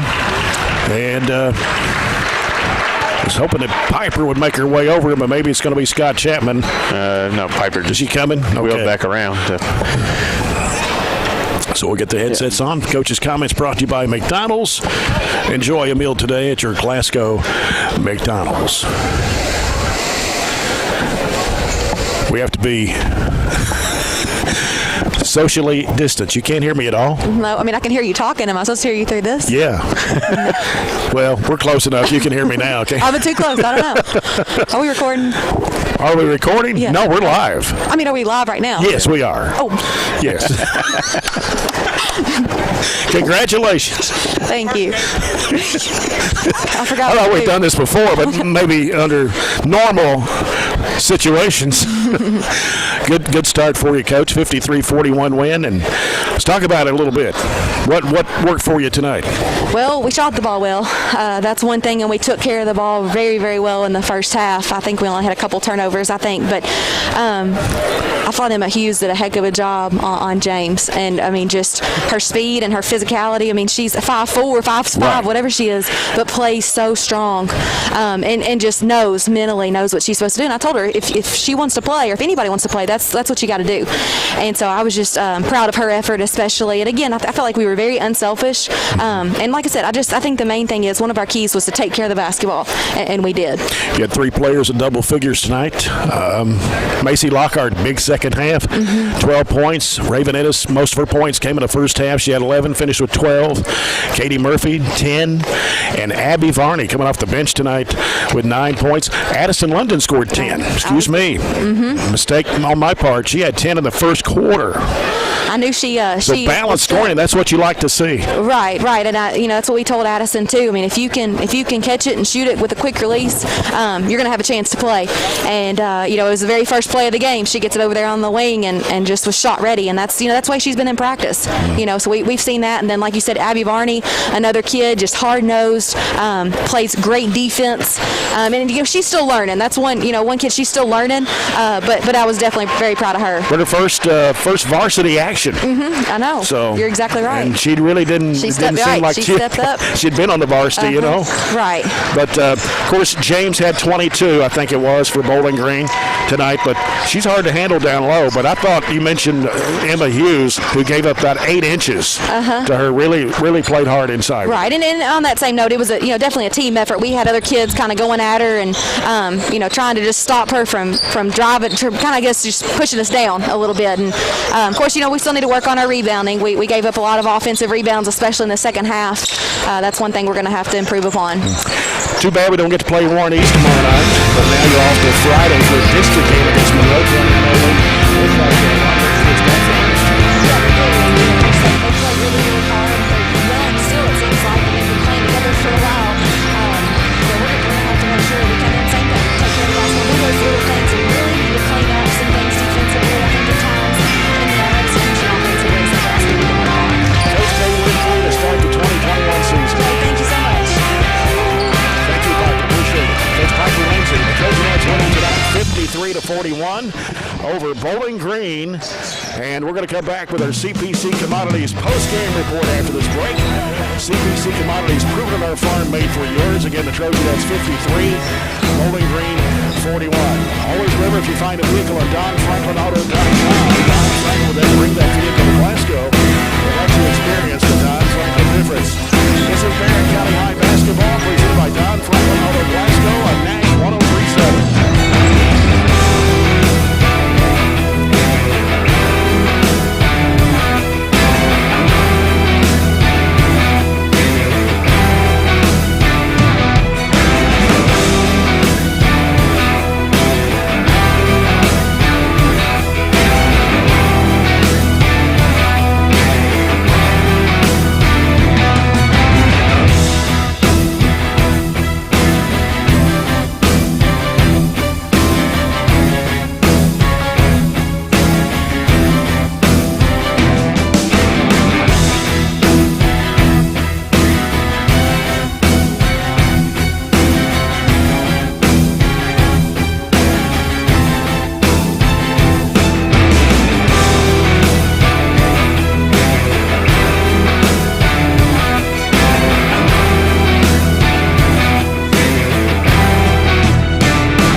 first quarter, 31-19 at halftime. It was 39-32 after 3. They won it by a dozen, 53-41. Bowling Green had 2 players in double figures when Caleb James finished with 22.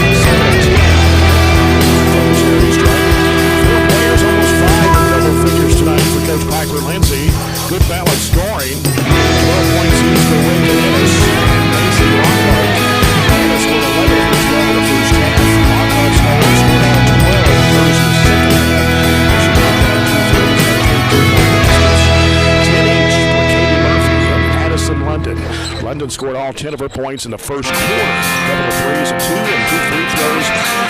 Katie Murphy tonight, she had 3 field goals. One of those a 3-point shot. She was 3 of 5 from the foul line. Freshman Eli Brooks came off the bench and scored 9 tonight. Had 4 baskets. One of those a 3-point shot. Emma Hughes started the ball game but did not score. Played good defense though. Also, Tucker Harlow, Rachel Louise, saw a score.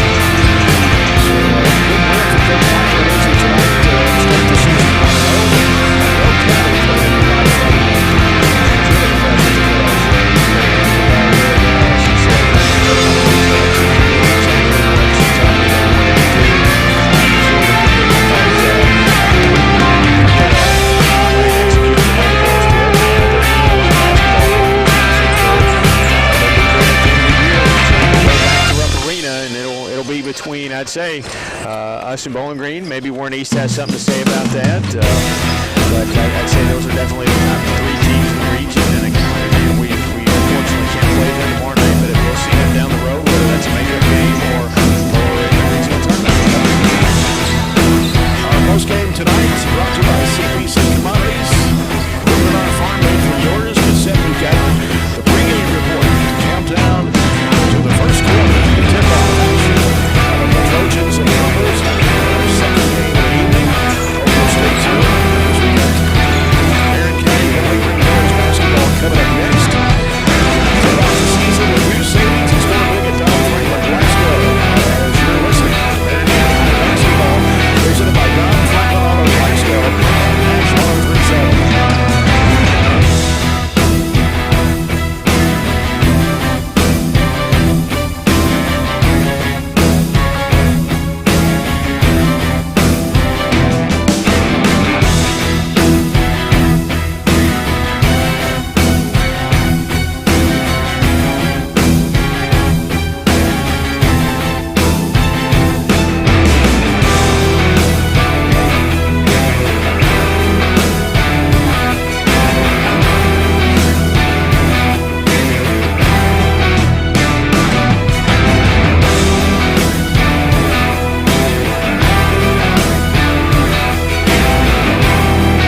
listening to Barren County Basketball.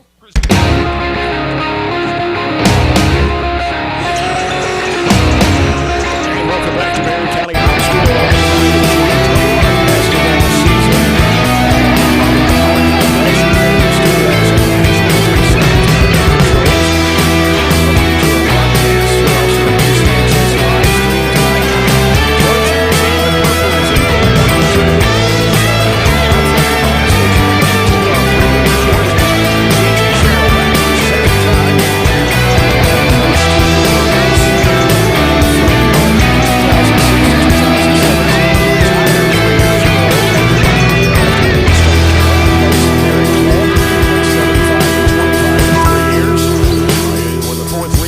Up the past 3 years. Warren Central, Cheryl, 11 years, 7 losses, and then the state tournament several times, championships, state runner-up in 15, state quarterfinals in 16, state champs in 17, and they are rated high in the preseason poll this year. They're rated as high as number 7 in the state overall, number 1 in both the Cats Paws and Lexington Herald leading polls. At 6-8 last year, they lost to Warren Central, the regional championship, 53-42. Coach D.G. Sherrill, 27 wins and 18 losses the last 4 years. He's coach. Ready here to come back. Coach the team that has 2 Division I players. 10 years rated. That's right. He's going for football.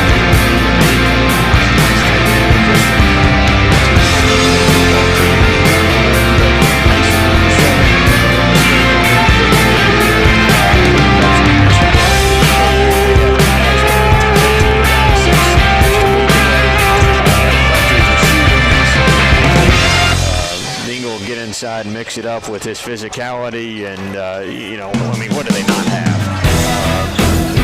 They're the odds-on favorites to win the region. I'm not sure how close anybody is to them right now. I'd say they're 10-point favorite right now to win the region by anybody. So this is a very, very hard test for us. A team that, you know, we lost our point guard, best shooter probably, Jacob Shaw, contributed 10 points a game. We lost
they'll definitely be a little slighted that they weren't picked as the preseason favorite in our district. That'll be a great matchup, as well. I think the basketball rival Monroe considers themselves a rival as well.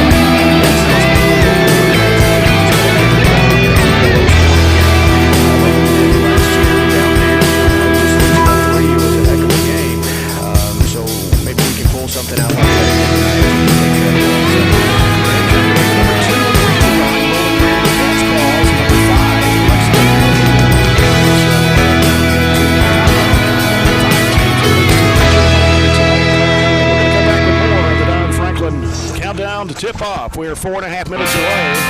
Tip-off the season with huge savings and score big at Don Franklin Glasgow. This is the Don Franklin Glasgow countdown to tip-off pregame report on Nash 103.7.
school playing tonight, Robert. And the boys, middle school boys, won both games tonight. 152 to 10. 152 to 26.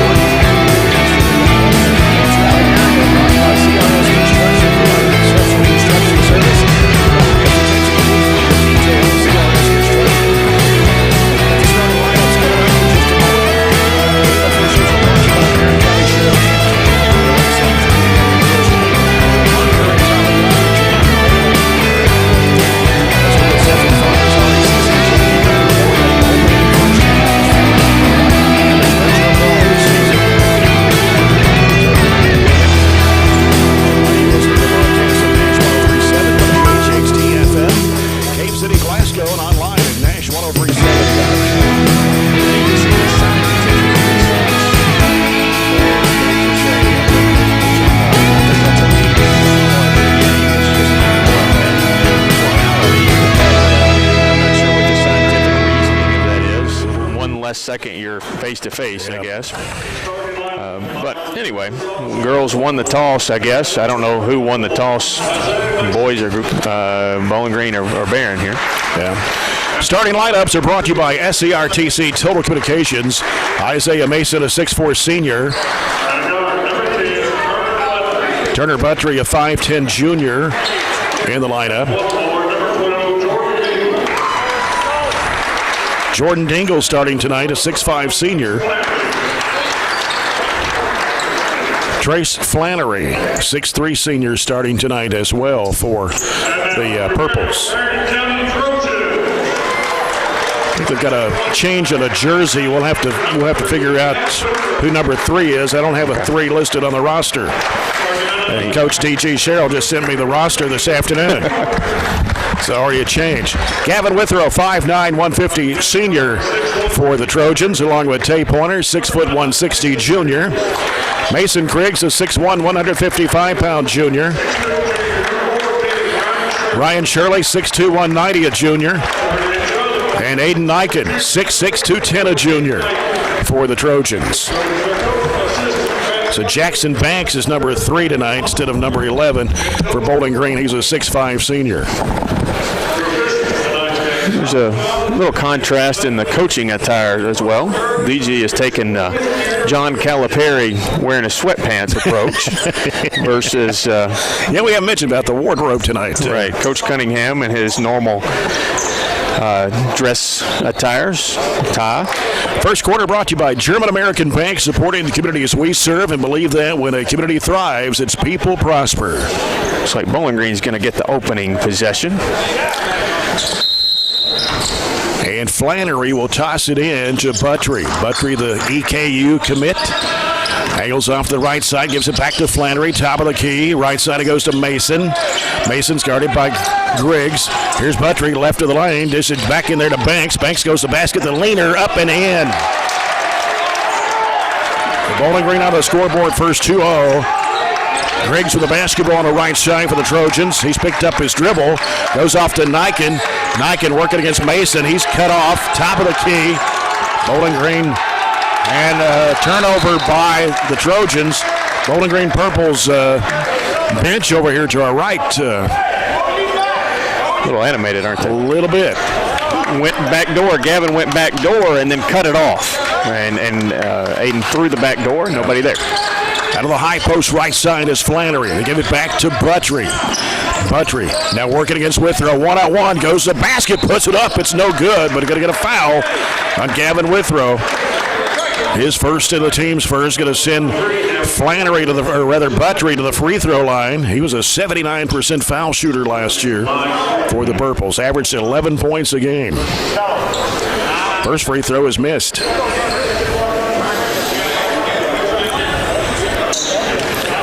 So one more for Turner Buttrey.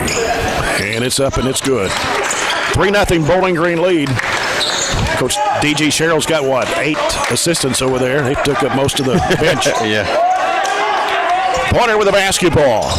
Gives it to Niken. Feeds it underneath with a reverse shot. No good, but a follow-up. No good for Shirley. 2-point Griggs missed the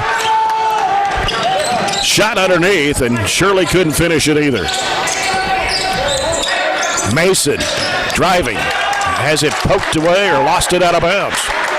Yeah, kicked He it. got it off his knee and out of bounds. So Barren County will get to basketball. 6:48 to play in the opening quarter. And what do we got? Official. I have no idea. It definitely kicked off of Mason's foot. He knew it. Everybody knew it and went back. I think they're just not sure. Not a lot of fans here, but definitely some high energy. And actually it's more than what I thought. Yeah. It's true. More than what I thought they'd be here. They're kind of in pockets, though. Pointer goes into the key. He'll kick it back out over to Niken. Niken trying to go one-on-one to Mason. He'll get rid of it left side over to Griggs. Griggs dribbles into the paint. He'll give it off to Pointer. Pointer trying to backtrack in. He'll jump it up. 15-footers off the mark. Rebound coming off to Dingle. Buttrey down to Flannery. Pump fake, spins, up and under shot, goes in. Used the pump fake to get Niken up in the air and then let him fly by. Flannery only averaged 3 points a game last year for Bowling Green. Didn't play a whole lot either for the Purples, but starts tonight. Griggs with it, left side over to Pointer. Out top is Shirley. Right side Withrow. Gives it in there to Niken. Pull-up jumper, 10-footer is way off the mark. May have got partially blocked.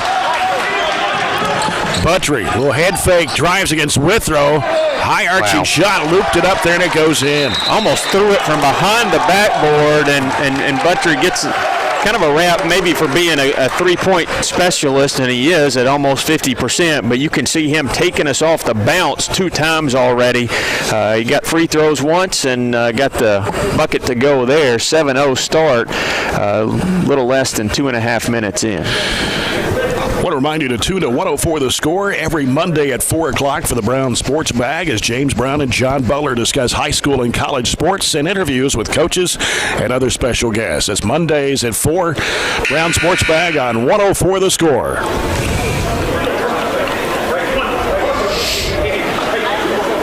Don't forget, Friday night we'll be back here for a big district doubleheader with Monroe County.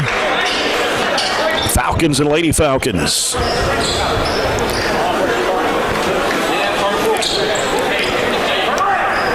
Well, Bowling Green out to a 7-0 lead. As Mason Griggs will handle the basketball against Jackson Banks. Bounce pass, high post left. It's Niken off the screen trying to get around his defender. High arching shot, good off the window. That was a tough shot in traffic. 7-2. Mason gives it to Buttrey, out to Flannery. Left side it goes to Banks. Back to Mason. Buttrey with it on the right side. And at the free throw line, here's Dingle working against Shirley. Bounce pass back out to Buttrey for 3. It's off the mark. Mason with the offensive rebound. In the corner, Banks sends it back out to Buttrey to set up. 3 minutes gone here in the opening quarter. 7-2 Bowling Green lead. Left elbow, Dingle. Hands it off to Mason. He's driving. Cut off, turns, and fires over Shirley, and no good. Rebound, Dingle back up, no good. Battle for the rebounds tipped out. Banks fires it down in there to Mason. Mason up with the left hand and in. Third look at it. We can't let that happen, especially when we're in box-out position. They just went up and got it.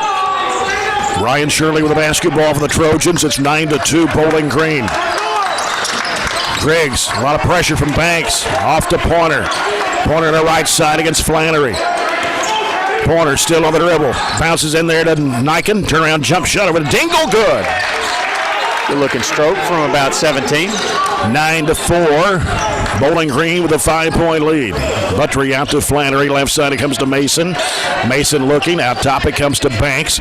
Left side to Mason. Flannery down low. Turns against Niken. Niken trying to backtrack in. Kicks it back out to Mason. Just under 4 minutes to go. Mason gets the screen out top from Flannery. Sends it back to Flannery, top of the circle. Over the left side of Buttrey. Down low, Dingle. Working there against Shirley. Had it swatted away. Now we got a foul. Shirley stood his ground, and Dingle, even though he lost the basketball.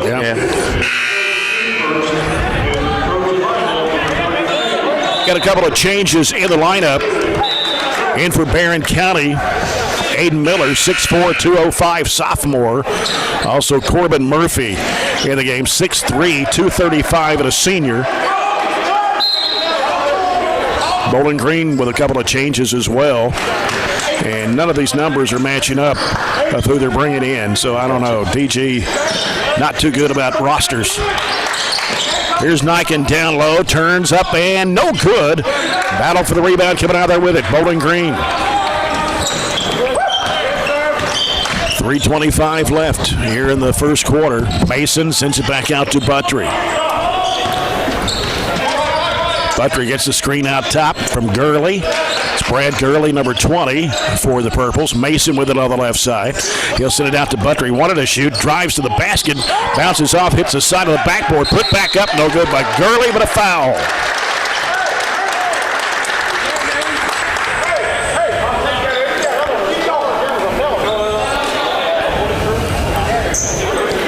Going to send Gurley to the free throw line. Murphy caught with a foul, his first, team second. Gurley, 6'4" junior, puts it up and in. 10-4 Bowling Green. Second shot of the way, bounces in, hit the back of the iron and fell through. 11-4 Bowling Green, full court pressure by the Purples. Gavin Withrow picked up in the backcourt by Turner Buttry. Gets it across the timeline. Getting a lot of pressure out there. Right side it goes to Niken. Turns against Mason. Going to shoot over Mason from 17. It's off to Mark. Rebound to Gurley. He'll hand it off to 13, whoever that is, Robert. I don't have him on the list. Kimbawa. Well, he was number 30 on the original. Kimbawa, okay. He was number 30 on the roster that DG sent. Flannery almost walked with it in the lane. They give it back out now to Buttry. Buttry, 2.5 minutes to go. Kabawa down low, swatted away by Murphy and out of bounds. They try to go down low to Flannery. Jackson Banks coming back in for Bowling Green, replacing Flannery. Withrow checks out for the Trojans, and it's Mason Griggs back in. But 2:27 to play. Ritter's 20. Ritter is 20? Yeah. Okay. Well, they had Gurley for 20. Really messed up the schedule. I have to tell DG about that. Here's a loose ball on the floor, fighting for it, Griggs, and they take it away from him. Still loose on the floor. Boy, they're going everywhere. And then they call a travel. He called it on us, so. Wow. I didn't know, to be honest with you, until he pointed who had the basketball. He pointed Bowling Green's way, but he's going to give it to us, so I don't know if he knew who had it or not. That looked like a jump ball, but he called a walk. Well, Barren County will have it. As Colton Stevens in the ball game for the Trojans. Working inside, Murphy puts it up off the glass. It's too strong. Rebound comes off to Kabawa. Oh, he walked. Yep. Traveling by or palming it, turned it over. Kabawa is a 5'10 sophomore. Minute 59 left in the opening quarter. Bowling Green 11, Barren County 4.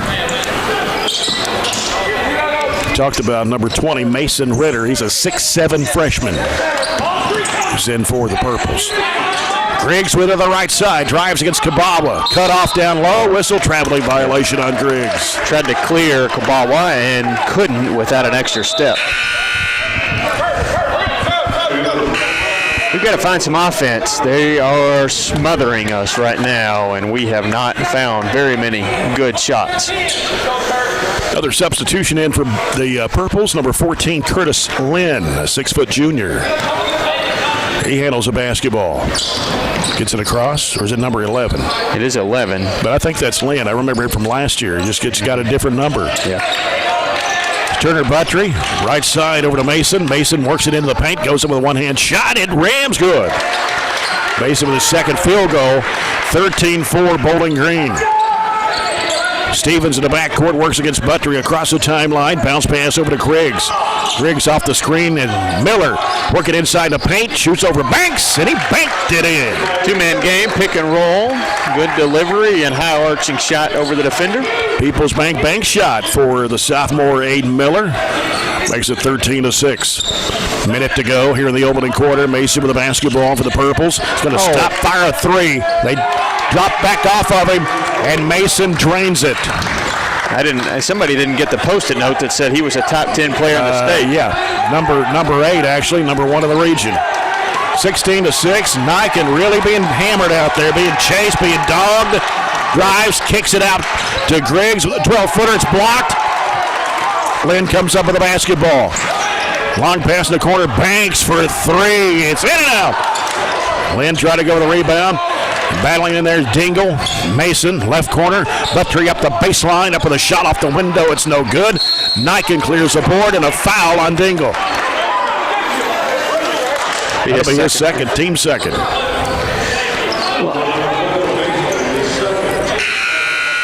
Pretty clean first half, just our first quarter, 4 fouls combined. It's a much better game to watch when it's not foul every possession.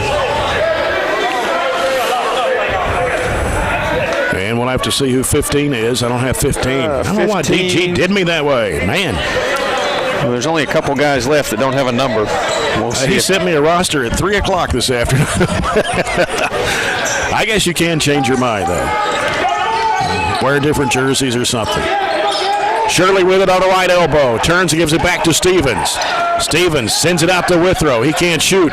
Goes to the right elbow. Back to Stevens. High pass over the head of Shirley and out of bounds. Wardlow is 15. Wardlow's 15. It was 4 at 3 o'clock this afternoon. He just threw jerseys in a pile and they all picked one up. Desperation shot. Barely grazed the iron on the left side from Buttrey. That ends the first quarter. Bowling Green 16, Barren County 6. Back with the second quarter after this break. And always remember, if you find a vehicle on DonFranklinAuto.com, Don Franklin will then bring that vehicle to Glasgow. Let you experience the Don Franklin difference. This is Barren County High Basketball presented by Don Franklin Auto Glasgow on Nash 103.7.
Ready for quarter number 2, presented by Southern States Glasgow Co-op.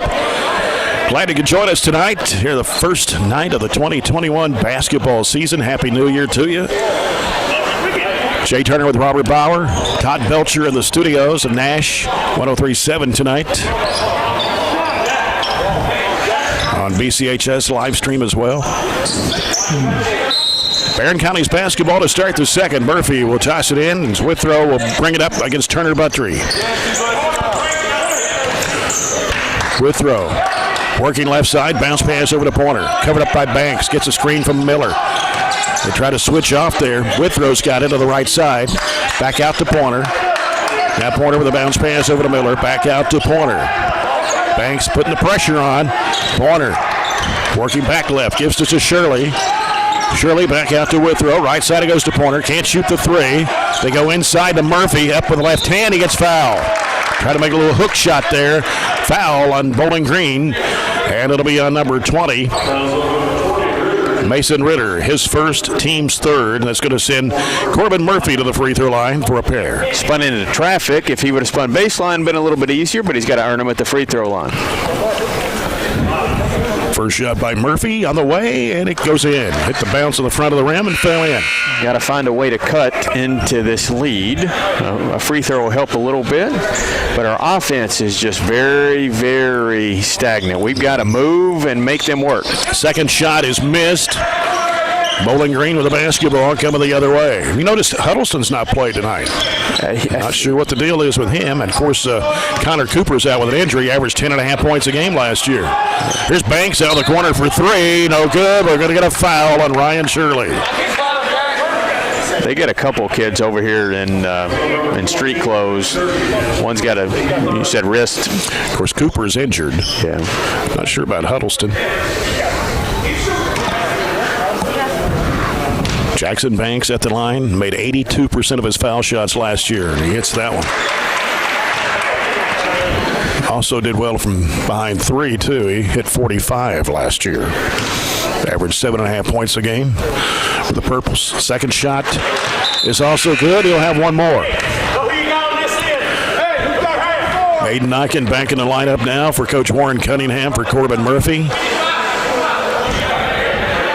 So now we've got Nyken, Miller, Shirley, Pointer, and Withrow on the floor for the Trojans. Third shot is good for Banks, so he hits three in a row, and the lead is 19-7 for the Purples. Ball tipped away. Banks grabs it in the left corner, gives it to Mason. Those long arms, and they throw it away. Mason just threw it away. Shot a diagonal pass, nobody there to get it. He's trying to get Gurley to cut and didn't.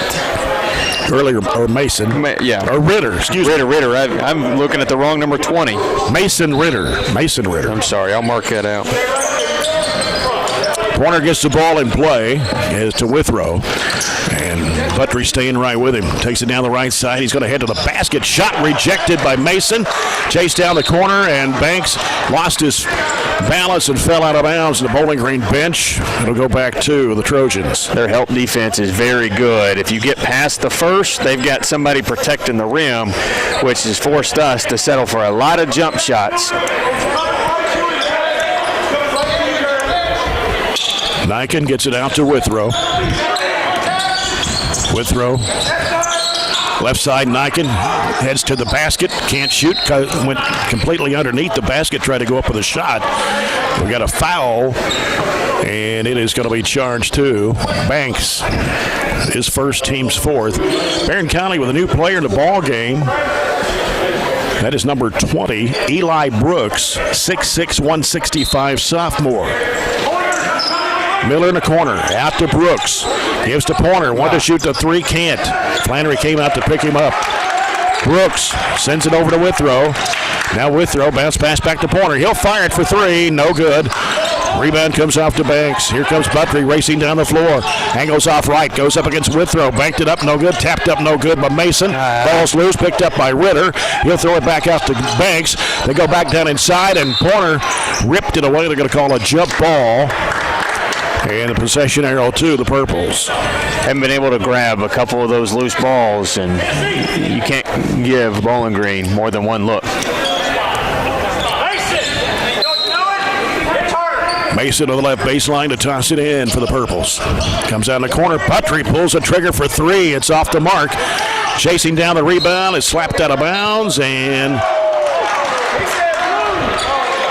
I think we got a break there. So Brooks looked like he touched it last, but Barren County will get the ball. I thought Brooks did. His hand went the way of the ball. If you ask him, he'd probably tell you he knocked it out. As the ball comes into play to Nyken. Nyken will bring it across the midcourt stripe. Comes at left elbow, Aiden Miller. Out top, Pointer. Pointer getting pressure from Flannery. Picks up his dribble. He picked up the pivot foot. Travel. They're forcing us 25 feet away from the rim. You can't initiate your offense going backwards. We've got to find a way to run some solid sets. Warren's always got some really good half-court offenses, but we just aren't able to get into them right now because of Bowling Green's pressure. Bowling Green with the basketball. Mason trying to work against Nyken.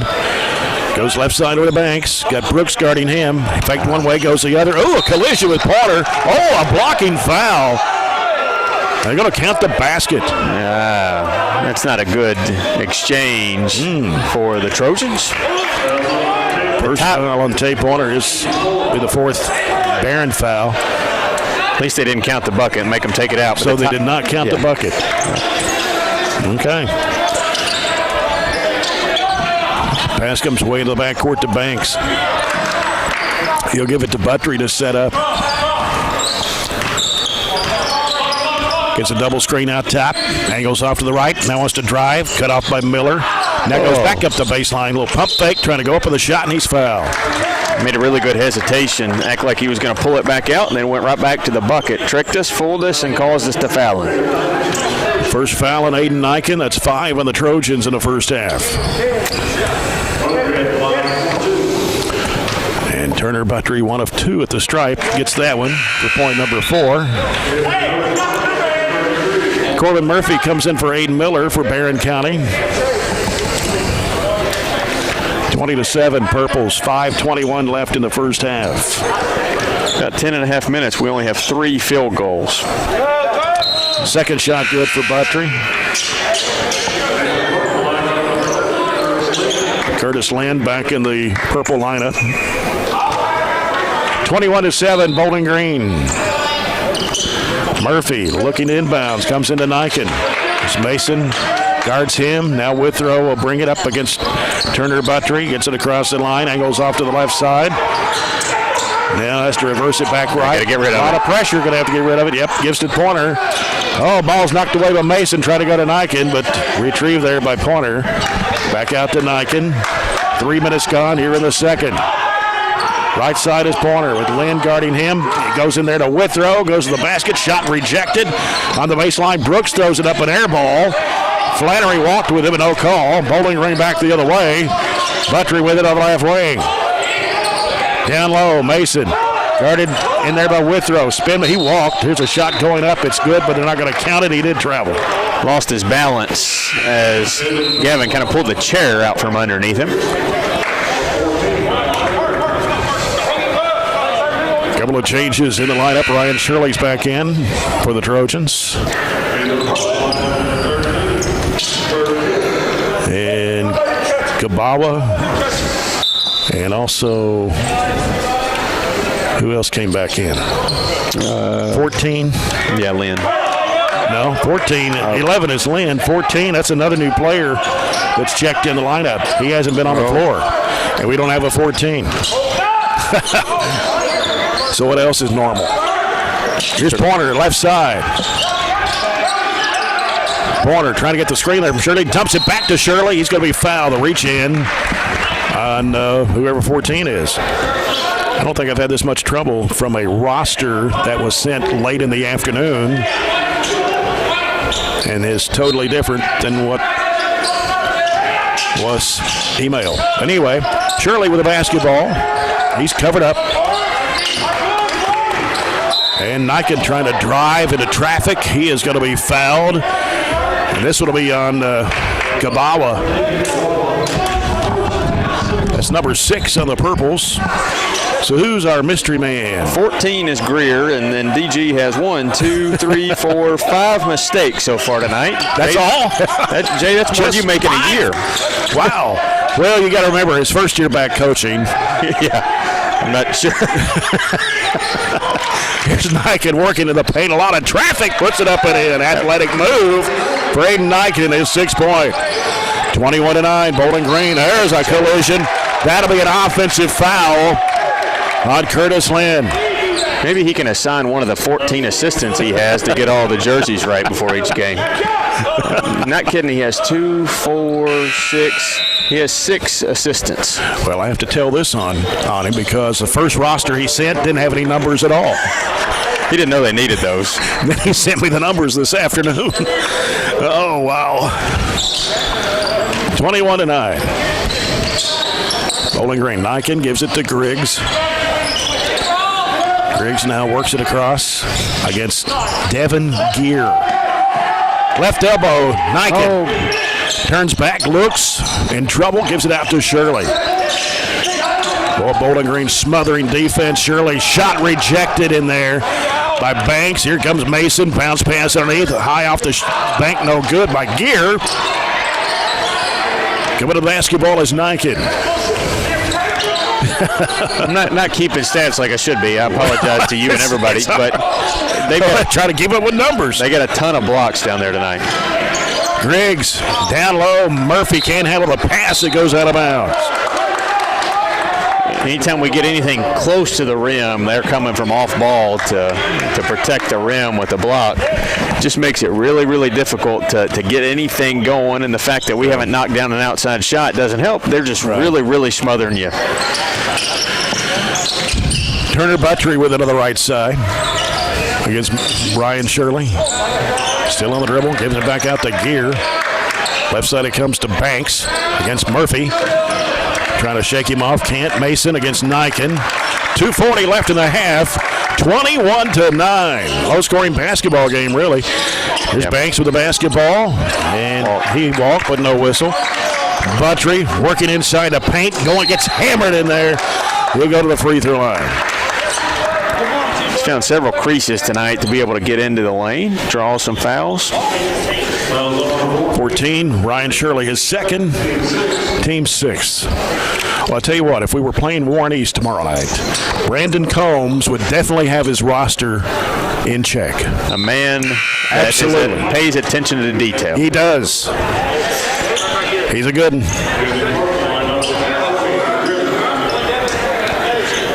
Buttrey hits the first one. He'll have one more. 22-9, Bowling Green. And he hits the second. He's hit 5 in a row. Coach Combs been texting me all night. Yeah. So I had to throw that in there, but he does. Oh, you haven't sent me a roster, Brandon, by the way. Even though we're not playing, but, might be a makeup game down the road. 23-9, Bowling Green. 2:15 left in the half. Standing around everywhere. Guys in white. Yeah. Griggs gives it in there to Niken. Niken turns against Mason. Now he'll have to back it out. 2 minutes to go in the half. Left side, Withrow pulls the trigger for three, and he drains it. It's a first really good look. They're starting to pack it in and really protect the rim since we haven't been able to knock down a three. People's Bank three for Gavin Withrow, the senior. Minute 45 left. It's 23-12. What was that? I mean, they missed that one big time. Yeah. Here's a jumper by Mason, 17 feet away. Good over Porter. He's got 9. It's 25-12. This ball comes into Niken. He'll bring it up against Mason. Takes him one-on-one. And he had it swiped away, but Pointer's got it.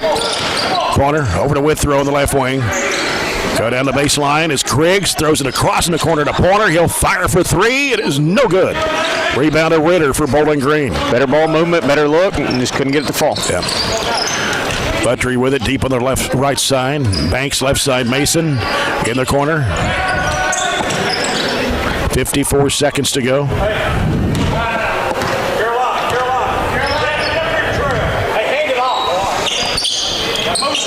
As Buttrey has it.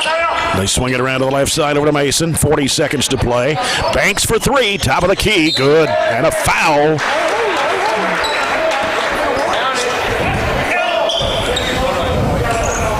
It was a foul for the rebound. This might try to get position, and it's going to be charged to Gear. Yes. It's 2 on Gear. And number 8 on the Purples. We're going to shoot one of the bonus. Pointer will be at the line for Barren with 37.5 seconds to go. I'm not sure what the question was. The basket was good, and it was a three, yeah. Just clarifying the fact it was behind the arc. Aiden Miller comes in for Corbin Murphy. And Kabawa returns for Bowling Green.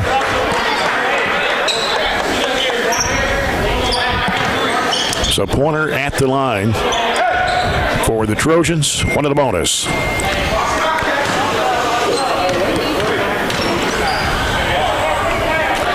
Shot goes up, and he missed it. Rebound Bowling Green with 34 seconds as Buttry will walk it up.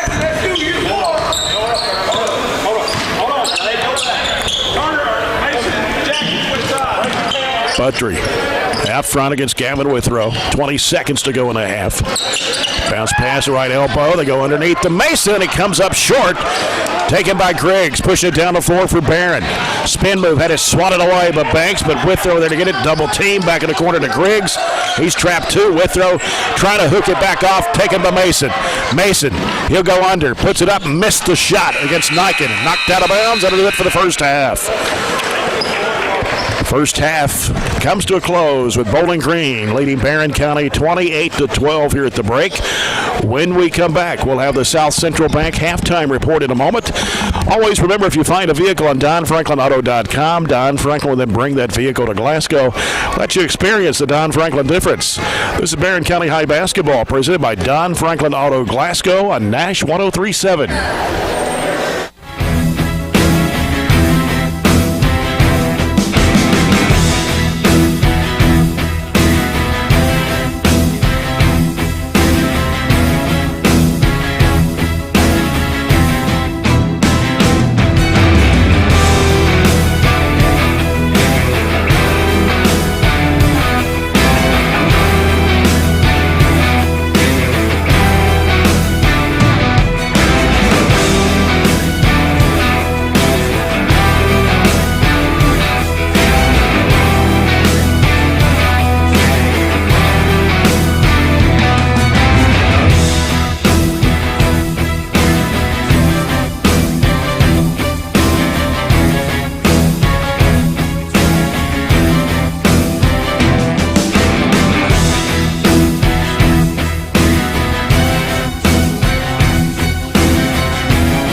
Where the Trojans trailing the Bowling Green Trojans 28-12. We welcome you to the South Central Bank halftime report. South Central Bank, small enough to know you, big enough to help.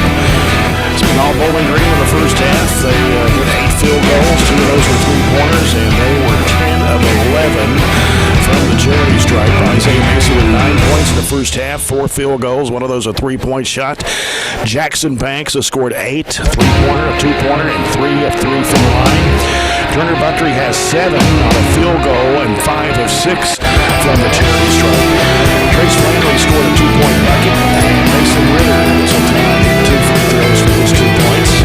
Jordan Daniels started the ball game, did not score, picked up 2 fouls early in the first half.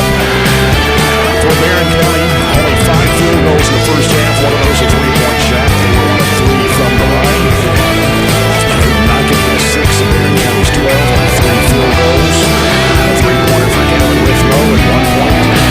Corbin Murphy, Caden Miller scored a bucket in the first quarter for his 2 points.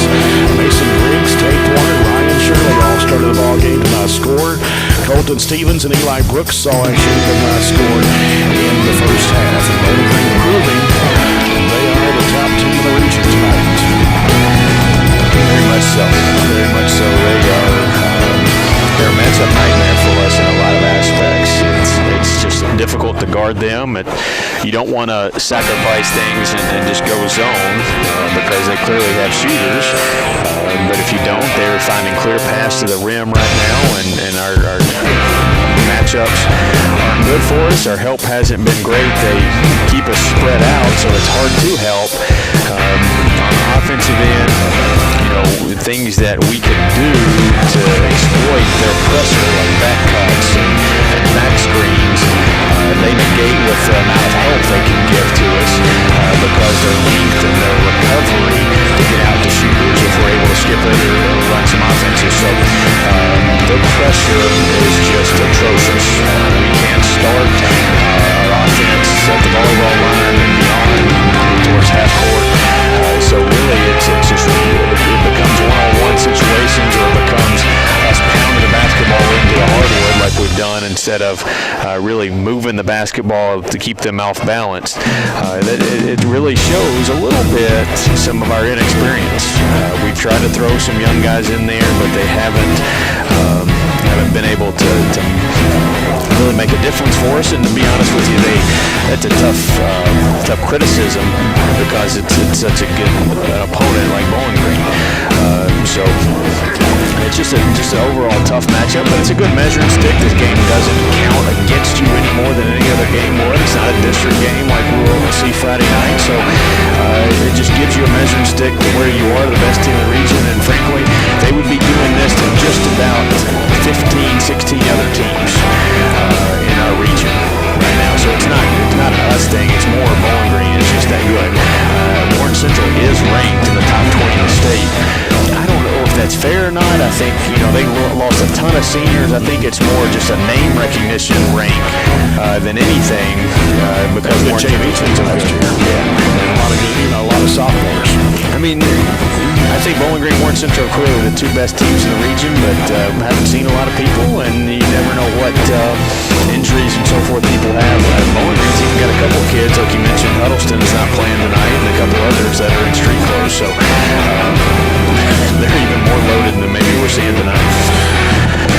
So the Zaxby second half keys to the game. What do the Trojans need to do to just try to make it a game? First half's been, demoralizing, deflating to us, on the offensive end. So I think we just need to see some shots go down, build something positive as we move towards Friday night, which will be a much more formidable opponent that we have. A game that we'll find out if it counts towards the district standings, but nonetheless, it's a game you want to win. And just build on some positive things that we can move going forward. It's a long way to, we'll say, middle of March now, right? Yeah. So there's many things that we can work on, many things that we have time to get better at, especially for some of these young kids. So just positive minutes. We just need to see some positive minutes from a lot of guys. We'll come back with the Farmers RECC Jackie Brown Memorial opening second half. When we return, this has been the South Central Bank halftime report. Bowling Green 28, Barren County 12. And always remember, if you find a vehicle on DonFranklinAuto.com, Don Franklin will then bring that vehicle to Glasgow. Let you experience the Don Franklin difference. This is Barren County High Basketball, presented by Don Franklin Auto Glasgow on Nash 1037.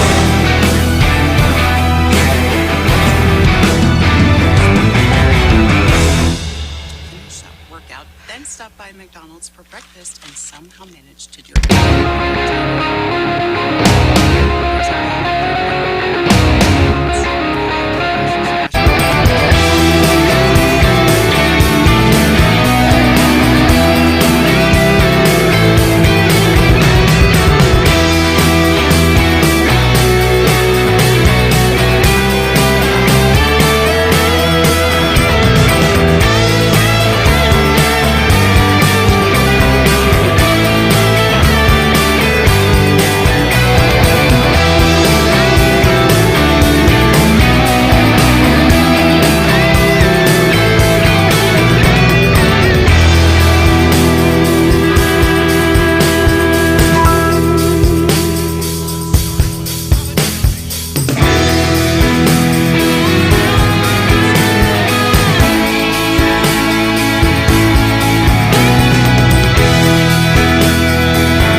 Third quarter of action coming up, presented by Southern States Glasgow Co-op. Trojanettes winning earlier tonight, 53-41 over the Bowling Green Lady Purples.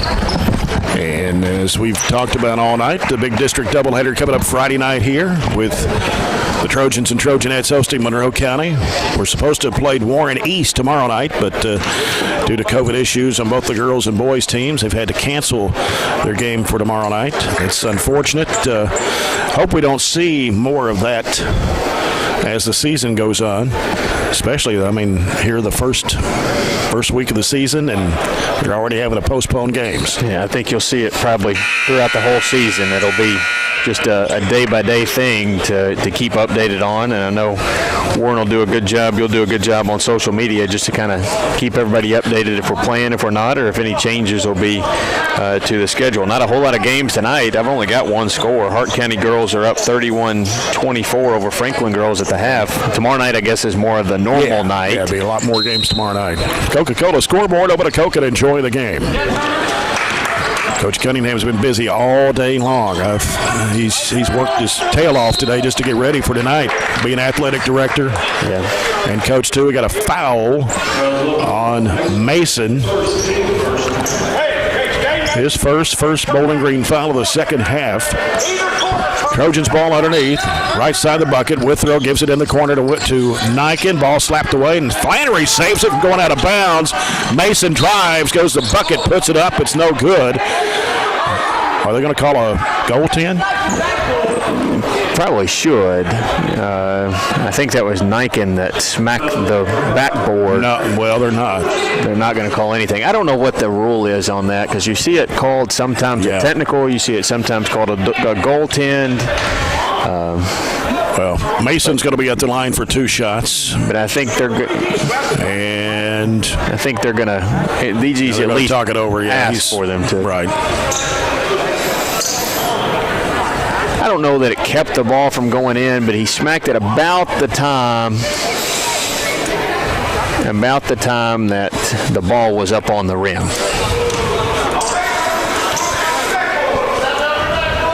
First shot's good for Mason. He has 10. That's 29-12.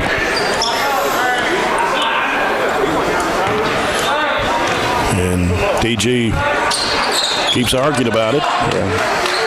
Second shot's good for Mason, 30-12. Bowling Green just underway here in the second half. Here's Withrow, left side over to Griggs. Griggs covered up by Banks, gets a screen from Shirley, dribbles to the top of the key, back to the right side, Niken over to Withrow. Here's Pointer, 17-footer right elbow, in and out. Mason with a rebound for Bowling Green. Up court it goes to Buttry on the left side. Buttry defended by Withrow. Right side it goes to Banks and back out to Buttry. They swing it left side to Flannery and back out to Buttry.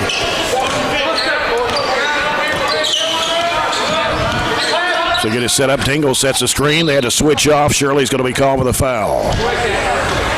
That's 3 on Ryan Shirley. 2 on the Trojans here in the second half.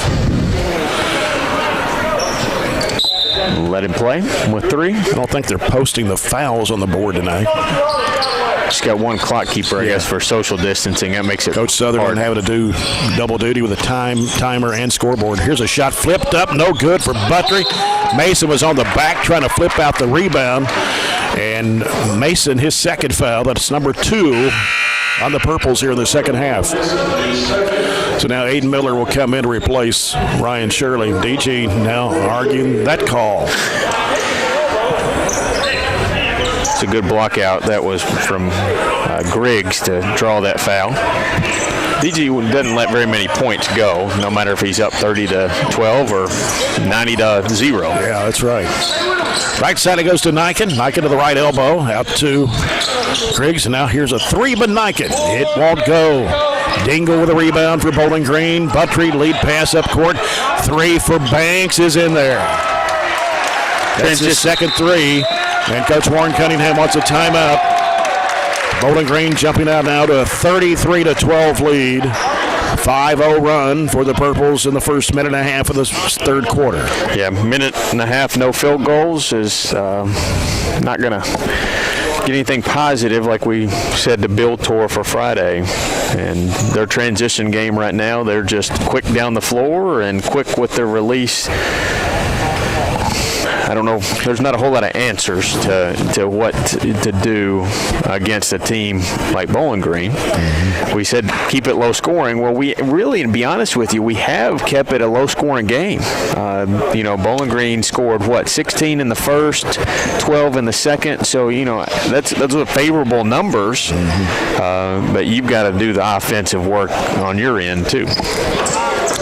Want to remind you, our broadcast brought to you in part by Edward Jones financial advisor Jamie Harris. Let Jamie Harris of Edward Jones assist you today with your financial planning. We haven't had any assist much tonight, that's for sure. Unfortunately. Yeah. And Griggs is going to toss it in. Bowling Green in the pressure. Defense has the ball tipped away, but Banks and out of bounds. You've thrown it right into their arms or just thrown it up and said, here, go get it. That doesn't work against a team like Bowling Green. And it's tough to replicate this in practice. We always say that, what works in practice isn't working tonight. Mm-hmm. Ball comes into Niken. Niken will bring it across the midcourt stripe. Guarded by Mason. Right side, it goes to Pointer. Bounce pass in the corner to Griggs. He gets cut off in there by Banks. Back to Pointer, top of the key. Throws it behind him, back out front to Withrow. Pointer on the right wing. Can't get the shot to go. Covered up by Flannery. Now Griggs driving strong in there. Has it swiped away. Out of bounds. Went off his leg.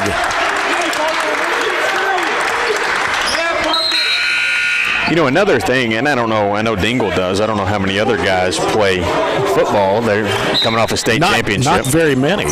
Not very many football players on the basketball team. But this would be one of the, and probably the only year that you would have your football players when you start your games. So that's a definite advantage for them, and he's played a ton of minutes for them. Mason in the corner. Banks for three. Out of the left corner. No good. Rebound by Aiden Miller for the Trojans. Gives to Withrow. Withrow will pull up now, looking for Niken. Can't get it to him. Coming out to get it is Stevens. It's Colton Stevens. Bounce pass, Pointer. Lobs it down in there to Niken. He puts it in. Good fun. Niken with his 8 points and the Edward Jones, Jamie Harris assist. Buttrey with the basketball. 33-14, Purples. And Buttrey's going to drive. One-hand shot floater in the lane. No good. Mason puts it back up and in. Buttrey's size at 5'10", you're not going to find very many Division I point guards at 5'10", but he's so good with the basketball, his stops and starts, and he's played many years at that height, so he knows how to kind of use it to his advantage. Banks picks up his second personal. That's team foul number 3.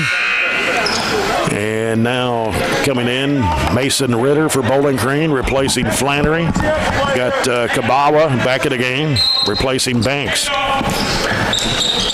Niken almost at midcourt across the way to toss it in.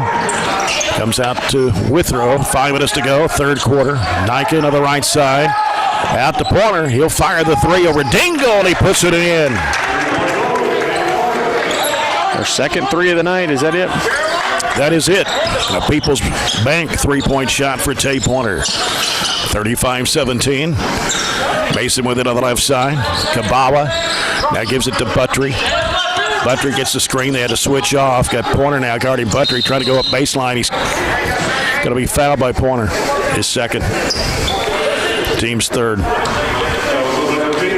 You get a point guard like him that can really slice up a defense that just lets everybody else space out, and he's got many outlets if somebody's able to cut him off, slice into the rim themselves.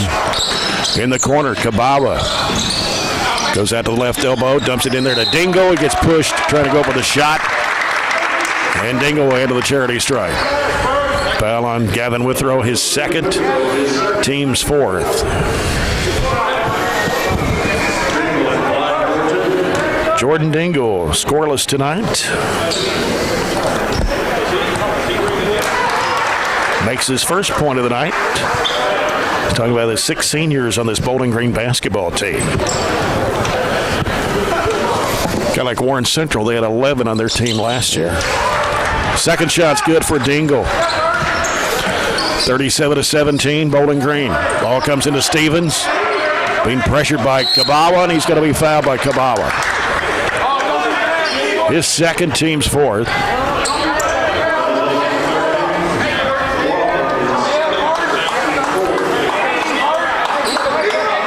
Barren County's basketball with 4:24 to go in the third. Ball comes into Stevens.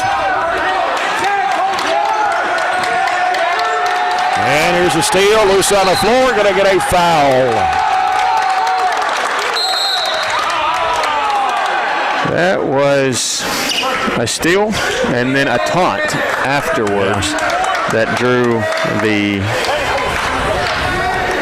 technical foul.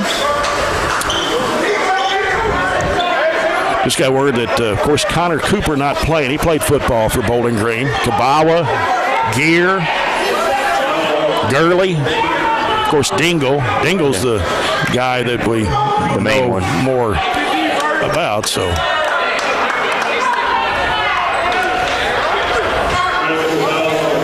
So several more than we thought, maybe, to play football. Yeah. Just not familiar with basketball from last year, especially Kabawa and Gear. Right. Free throw by Withrow is good. There's a technical foul on Kabawa. Withrow fires and hits. Makes it 37-19. And it's Barren County's basketball at midcourt across the way. What we got going on, DG? Having the foul was called on Colton, but the technical negated it. Yeah, that's what I think they said. Okay. Stevens going to be fouled by Curtis Land this time. Colton just 5'7", but you're not going to find a tougher, smarter kid out there. And he takes offense to his pocket being picked, and he's not going to let it happen again, drawing that foul. So Niken will toss it in for the Trojans, looking for Stevens. He'll throw it out to Withrow. Guarded closely by Turner Buttry. Working around the right side. Goes in the corner. Bounce pass in there to Miller. Miller flips up the shot. Forced it up there. One-hander over the rim. Lost his balance. Just under 4 minutes to go, and here's a shot going up. No good for Buttry, and he's going to be fouled. Be a block on Gavin Withrow. Gavin tried to take the charge, but he was right underneath the rim, and that's not going to get you one. 3 on Withrow, 6 on the Trojans here in the second half. And Buttry will go back to the free throw line where he's been 5 of 6 tonight, all in the first half. This shot goes up, good. It was 79% from the line last year as a sophomore. Of course, we talked about he's committed to Eastern Kentucky after his senior season. Withrow goes out with 3 fouls, and Mason Griggs returns the Trojan lineup. Buttry, second one good. They've only missed 1 free throw the entire night. They were 10 of 11 the first half. Here's a run out coming to the other end. Griggs lays it up, got it. Perfect delivery from Tay Pointer. Like a quarterback. Yeah, making an argument. Receiver there. 39-21. 3:42 left in the third quarter. And here's Buttry as Miller had to switch off on him. Goes to the basket, puts it up and in. Can't switch all over the floor. Bowling Green does that, and they do it well. They just switch all 5 of their guys, but we can't. 41-21, Bowling Green, 3:25 left in the third. Here's Stevens, left side corner, left wing 3. No. Battle for the rebound is slapped out, and Buttry's got it for Bowling Green. Buttry out of the right side with a 12-footer. It is no good. It pops out. Miller with a long rebound. Gets rid of it at Stevens. He'll send it down the right side. Here's Niken going to the bucket, and he puts it in at a block. Probably got a break there that he challenged him, and I thought he was set. I'll watch the replay, but we got a block. Maybe he said he was a little too far under. That'll be Dingle's third. Bowling Green 7th. Yeah, I thought he was actually set, to be honest with you. And more times than not, you see officials err on the side of the charge, especially in high school basketball anymore. Bowling Green's going to take a timeout. 30-second timeout by Bowling Green with 3:01 to go here in the third quarter. Bowling Green with an 18-point lead, 41-23. Seems like a very long third quarter. Is it me or is it? No, I think it's been a long one.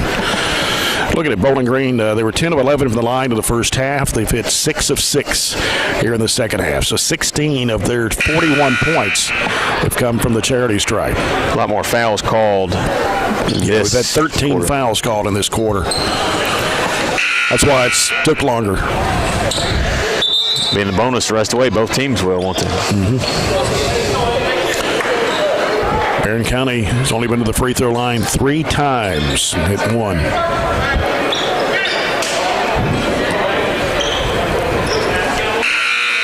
Aiden Niken at the charity stripe as Gear checks back in for the Purples, replacing Dingle.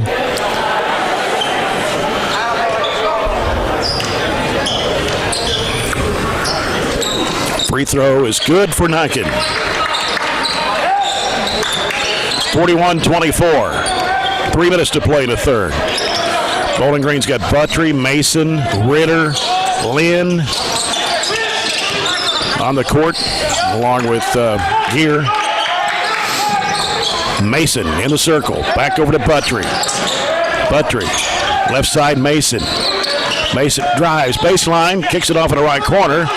To Gear, out to Buttry on the right wing. Gets a screen from Ritter. Goes to the top of the key, kicks it back over to Dingle, or rather to Gear. Gear now looking down low. He works inside against Stevens. Spin move off the glass. It's no good. Rebound Griggs and a foul. Both Colton and Mason sticking their nose in there, not afraid of the contact, and will come out on the positive end. Fouls on Gear, his third, team's 8th.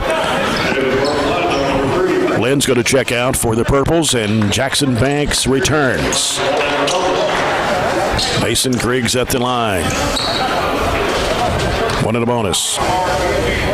Griggs with a basket tonight. Free throw's good. He'll get the bonus.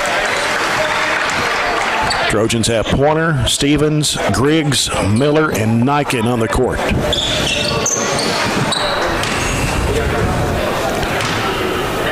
And a bonus try, also good for Griggs. 41-26. 2:20 left in the third period. Changing it up, 1-2-2 from the Trojans. Mason, cross-court pass over to Buttry. He's in a trap. Back to Mason.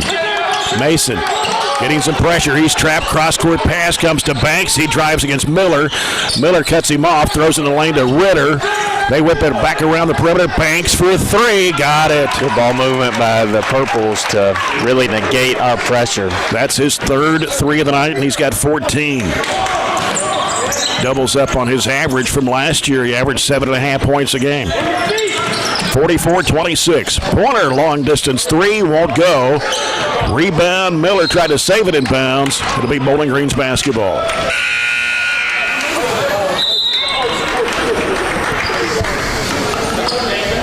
Number 15 in for Bowling Green.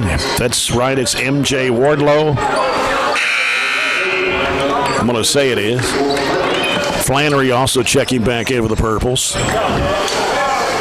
Corbin Murphy returning to the Trojan lineup with 1:39 to play here in the third quarter. Mason with a basketball as Griggs will guard him. Dingle sets the screen left. He's going to drive. He'll go to the basket. He puts it in. Just enough of a knock off the course to get him a path to the basket. Mason now with 15 and a 20-point Bowling Green lead. And they're going to say Mason touched it last, but they disagree. So Barren County will keep the ball. Niken will toss it in. In the corner to Stevens. Stevens working around out front against Wardlow. Niken set a screen. Now Stevens needs some help. Hands it off at the Pointer. Pointer now stops. He'll feed it down into Niken. Goes underneath in traffic. Puts it up. It won't go, but he draws a foul. Had a couple back doors there, but we're really in our own way is what we are. Our spacing hasn't been good enough to open up the lanes to get the path to the rim. Niken's free throw's good. Makes it 46-27. Eli Brooks, 6'6" sophomore, checks in for the Trojans.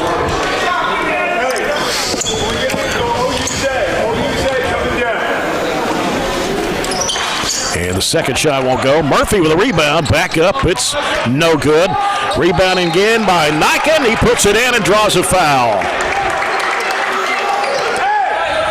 Letting him play at the rim. Our guys went and got it. Foul is on Elijah Starks, a 6'5" freshman. His first, team's ninth, and the shot's good for Niken. They played almost everybody with a jersey on tonight. I think one kid. So. Yep. 15 for Aiden Niken. He's got half of the points for Barren. It's 46-30 with 44 seconds to play in the third quarter. Starks down in low. Flannery. Mason with the top of the circle against Griggs. Gets a screen from Flannery. Heads left side. Drives against Niken. Cut off. Bad pass. But Flannery there to catch it. 26 seconds to go. In traffic. Spins. He walked and a shot goes in. He pivoted the other way. He sure did. He was going to his left and then we threw it away. Trojans with a turnover, gives it right back to Bowling Green. I was getting ready to say, you get a stop there and a bucket, you're feeling a lot better going into the fourth quarter, but you can actually go turnover bucket for Bowling Green if we're not careful. 15 seconds to go here in the third. 48-30 Bowling Green. At the right elbow, Flannery turns, backs off top of the key, three in the air, got it. Even worse, they got a three. So a 5-point swing right there at the end of the quarter. 51-30. Bowling Green after 3 periods of play. We'll come back with the fourth and final quarter in a moment. Always remember, if you find a vehicle on DonFranklinAuto.com, Don Franklin will then bring that vehicle to Glasgow and let you experience the Don Franklin difference. This is Barren County High Basketball, presented by Don Franklin Auto Glasgow on Nash 103.7.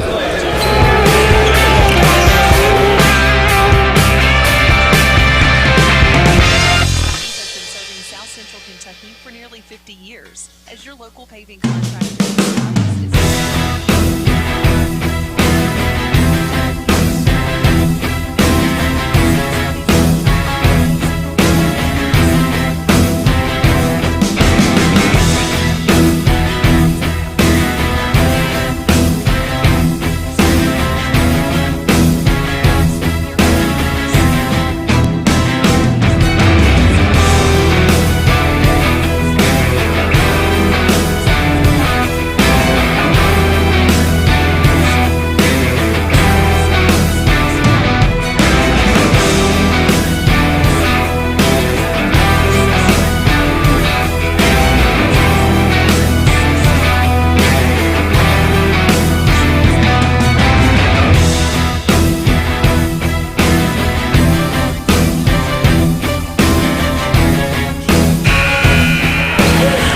Fourth and final quarter brought to you by South Central Bank. Small enough to know you, big enough to help. Jay Turner with Robert Bauer, Todd Belcher in the studios tonight.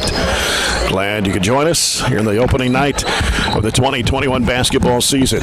Bowling Green outscored Barren County 23-18 in that third period. Take a 21-point lead, 51-30. There's Flannery, left side. Out to Mason for a three-point shot. It's no good. Fighting for the rebound was Pointer and Flannery. They called a jump ball. Be Barren County's basketball in the possession arrow.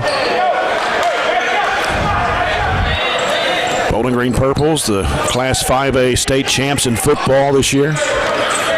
We talked about some of the players on the basketball team that played on that state championship football team. Pointer bounces out to Brooks, had it knocked away. He's going to be fouled by Flannery. Eli got in position to make Flannery run through him instead of be able to knock it away and get a layup. Eli Brooks looked like he's grown 6 inches from last year. He's 6'6". Sophomore. 2 shots. First one's good. 51-31, Bowling Green.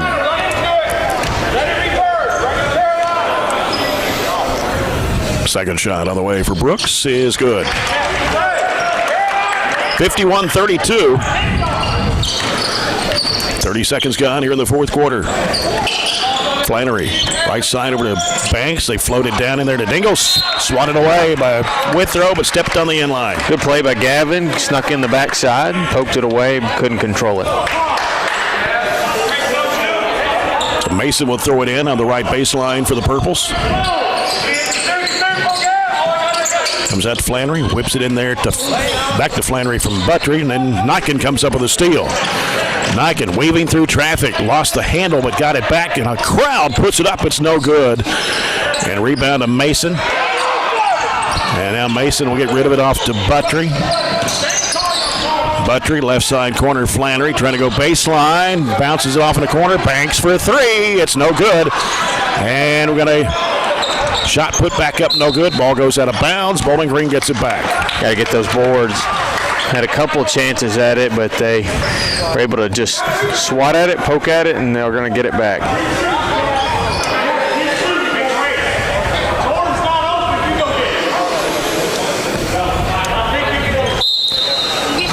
And Mason will toss it in. So it comes out to Flannery.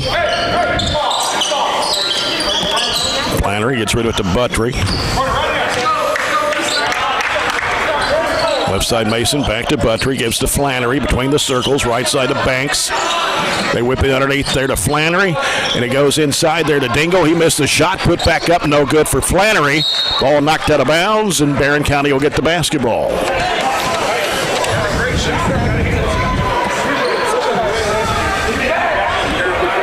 Brooks will toss it in.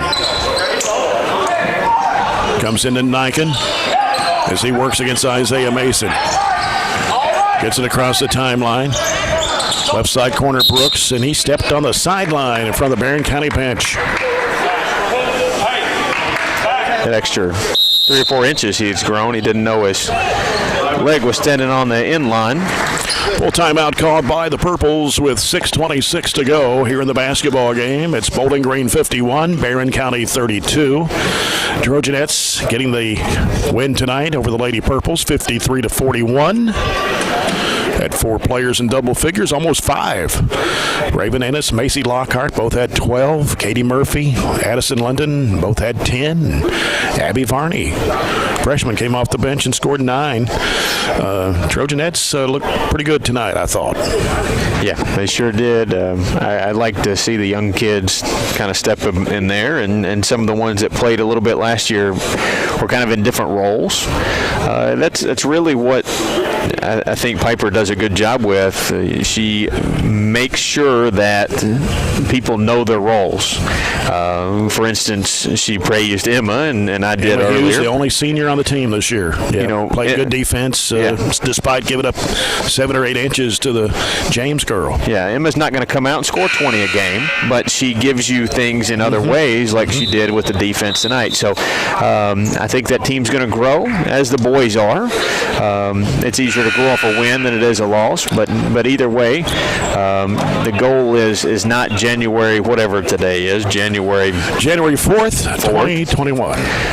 The goal is more March, so you build, get better, and you take a little thing from each game to grow and get better at. And let's hope we can continue to play game after game. I think we will. It's just going to be a little different. You're not going to know what's going on maybe night to night, but we're going to get a season in and have a postseason.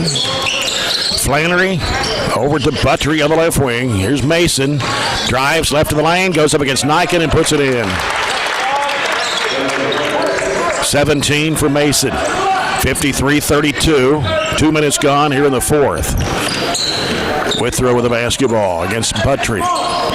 Working one-on-one, drives. He'll go in with a floater off the glass, too strong. Mason with a rebound for Bowling Green, gives to Buttry. Cuts toward the middle. Throws it back behind him to Mason, top of the key. Back over to Buttry. He'll give it out to Dingle. Right side over to Mason. Mason trying to shake off Niken. They work it down in low. Dingle across the lane in the corner. 3 for Banks is no good. Rebound Mason back up and in.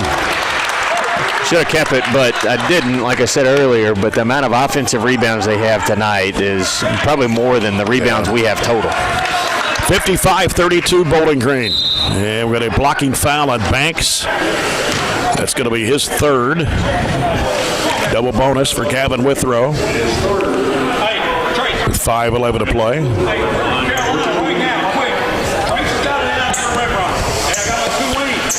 Gavin Withrow with a 3-point shot and 2 free throws tonight. His free throw hangs and goes in. Ryan Shirley and Aiden Miller returning to the Trojan lineup as Murphy and Pointer go out.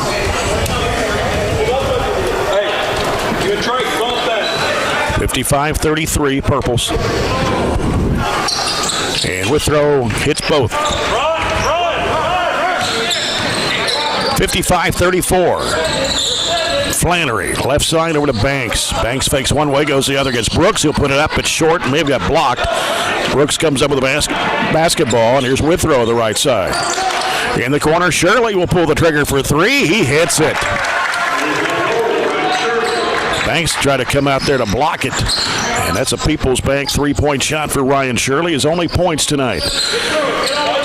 55-37. Here's a lob intended for Dingle over his head and out of bounds. Ryan hit 4 threes all last season. Made his first one there tonight. Actually shot 40%, but didn't get very many shots at it. Withrow brings it in front court against Buttry. Heads the other way on the right side. Here's Brooks firing up a 3. It won't go. Rebound to Bowling Green. That would have cut it to, 15? We've had our chances hovering around that 15 number, but once we get there, they throw 4 or 5 in a row and separate it back out. They led by 16 at halftime, 28-12. And here's Buttry driving strong against Withrow. Shot goes in and a foul. Brooks reached in and just got him across the arm, but with not enough strength. Actually, they'll call it on Gavin. I think Eli probably was more of a that's going to be 4 on Withrow. 7 team fouls on the Trojans. Here's Buttry's free throw, automatic. 14 for Buttry. He averaged 11 points last year. 58-37, half the fourth quarter gone. Withrow into the front court. Shirley setting the screen as Banks switched off. Shirley hands it off to Miller. He'll give it to Niken, dribbled it off his foot, had to go chase it down almost to midcourt. Niken against Mason, trying to take him one-on-one. He'll go in for the shot, blocking foul on Mason. His third.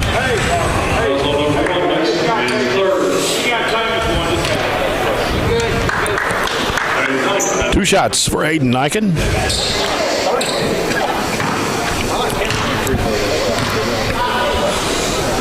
First one on the way, good. He's got 15 tonight. 58-38. And that one rims good. Aiden Niken was 16, 58-39. Was Aiden Niken voted the 3rd best player in the region behind Isaiah Mason of Bowling Green. They go down low to Dingle, and he puts it in. The 2nd best player voted was Anthony Woodard of Logan County. 60-39.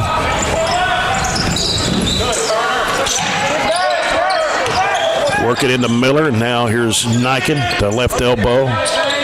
Working against Mason. Backs up in the corner, fires away, bounces off the rim, no good. Tipped out by Brooks.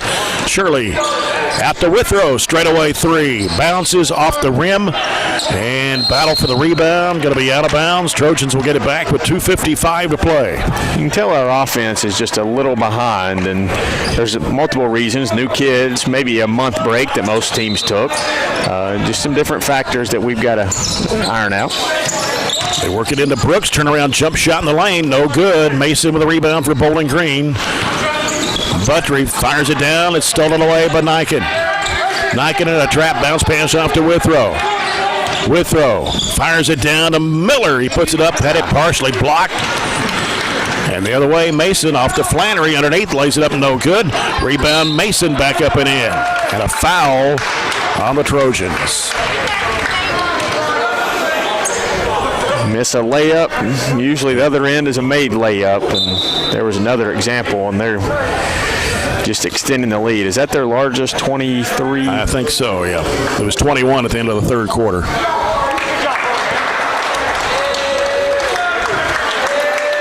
I would say they'll start rotating some guys out, but they've played just about, I think they have now played everybody. Shot's good for Mason. And of course, we don't have 24 down who just checked in. Well, why not? I mean, you know, what else? 63-39. In the corner, here's a shot by Lane Stevens. It's no good. An air ball. Just checked in. 6-foot junior. On the other end, shot no good, but a foul. Will send Buttrey to the free throw line.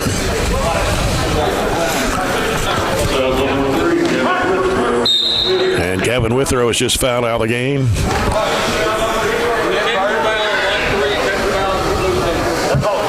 We got double technical. I just kind of looked away to see who the subs were.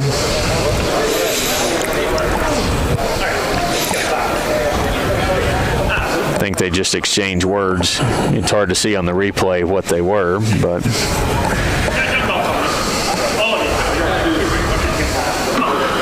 Buttrey at the line for Bowling Green. Not sure what the technical was about, but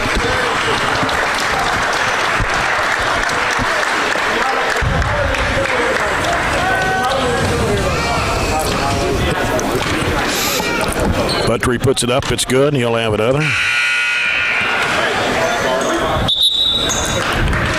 Starks coming in for Bowling Green. And 24, I don't know, did we get him? We haven't got him yet, have we?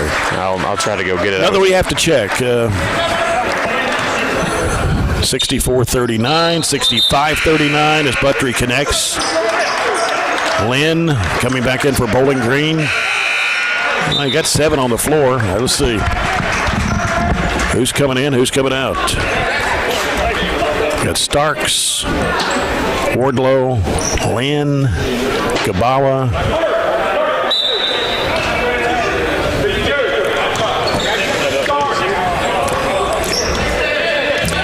.207 to play.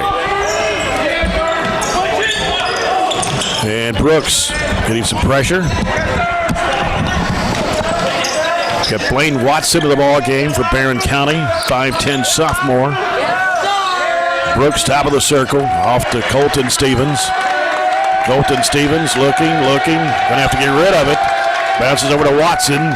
Watson takes it down to the corner, being pressured by Lynn. Sends it back out to Brooks, swings it around the right side, over to Lane to Colton Stevens. Lobs it back cross court to Brooks.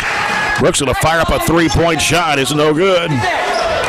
Rebound to Lane Stevens, has it in the right corner. Back out to Colton Stevens. He has it stolen away. Ball's loose on the floor now. Diving for it. Miller gets rid of it to Stevens, and a foul. Colton Stevens will go to the charity stripe. 24 is Binter. All right. Didn't have a number for him. He wasn't even on the roster. I don't think he can make any more mistakes. That's all the players he has to put in the game.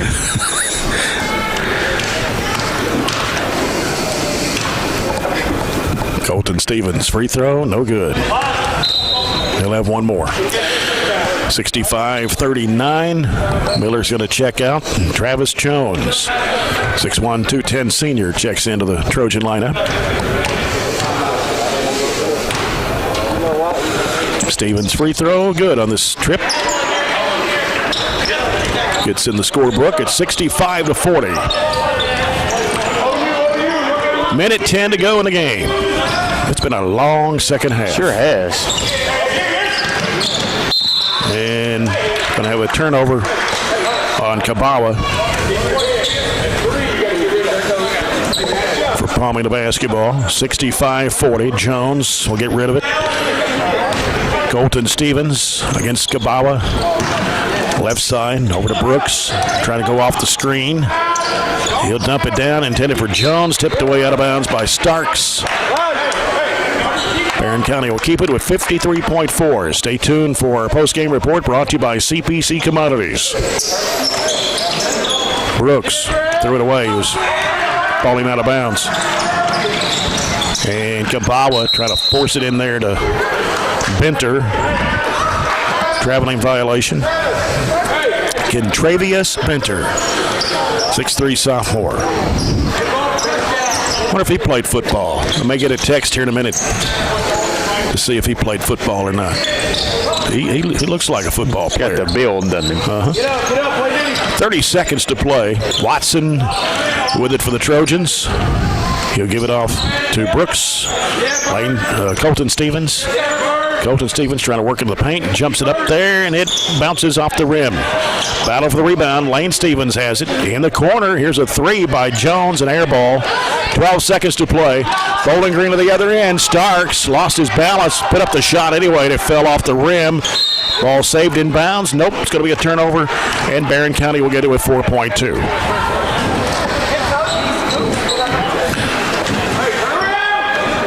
Comes into Colton Stevens, trying to get to midcourt.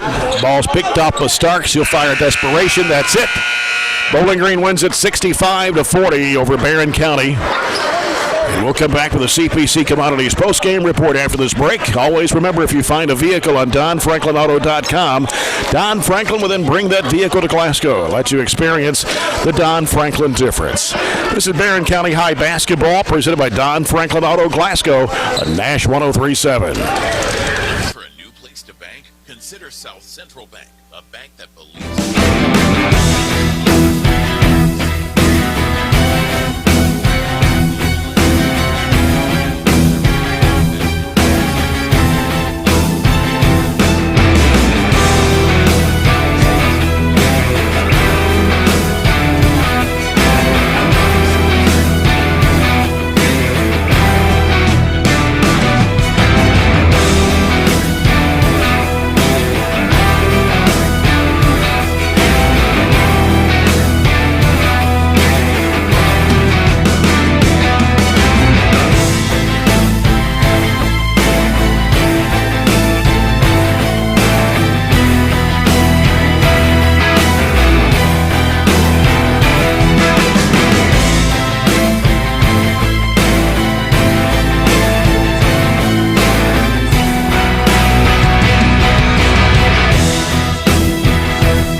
SCRTC service areas are growing constantly.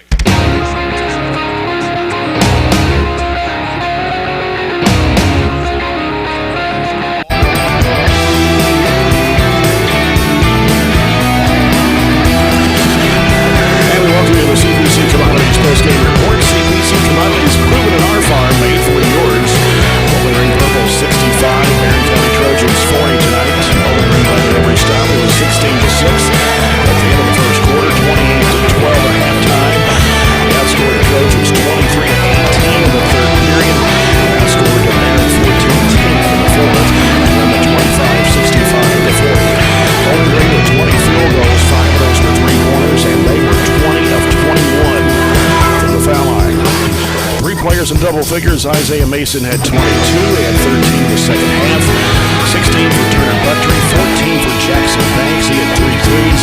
7 for Trace Flannery. 4 for Jordan Dingle. And 2 for Mason Ritter. For the Trojans tonight, 11 field goals, 3 three-pointers. There were 15 of 19 from the charity stripe. One player in double figures, Aiden Niken, had 17 points tonight. He had 11 of those in the second half. 7 for Gavin Withrow, 4 for Mason Griggs, 3 each for Tate Warner and Ryan Shirley, 2 for Aiden Miller. Eli Brooks had 2, 1 point each for Corbin Murphy and Colton Stevens. So I think I did that right. Did the math add up to 40, 24, 28, 31, 34, 35, 36, 37? I missed a point somewhere. I think Niken had 18 instead of 17. So yeah, I think that's right because he had 15 of the 30 when we were at the 30-point mark. So I think we missed one. Did you get any stats on any of those to keep up with? You're going to have to find me. So that's okay.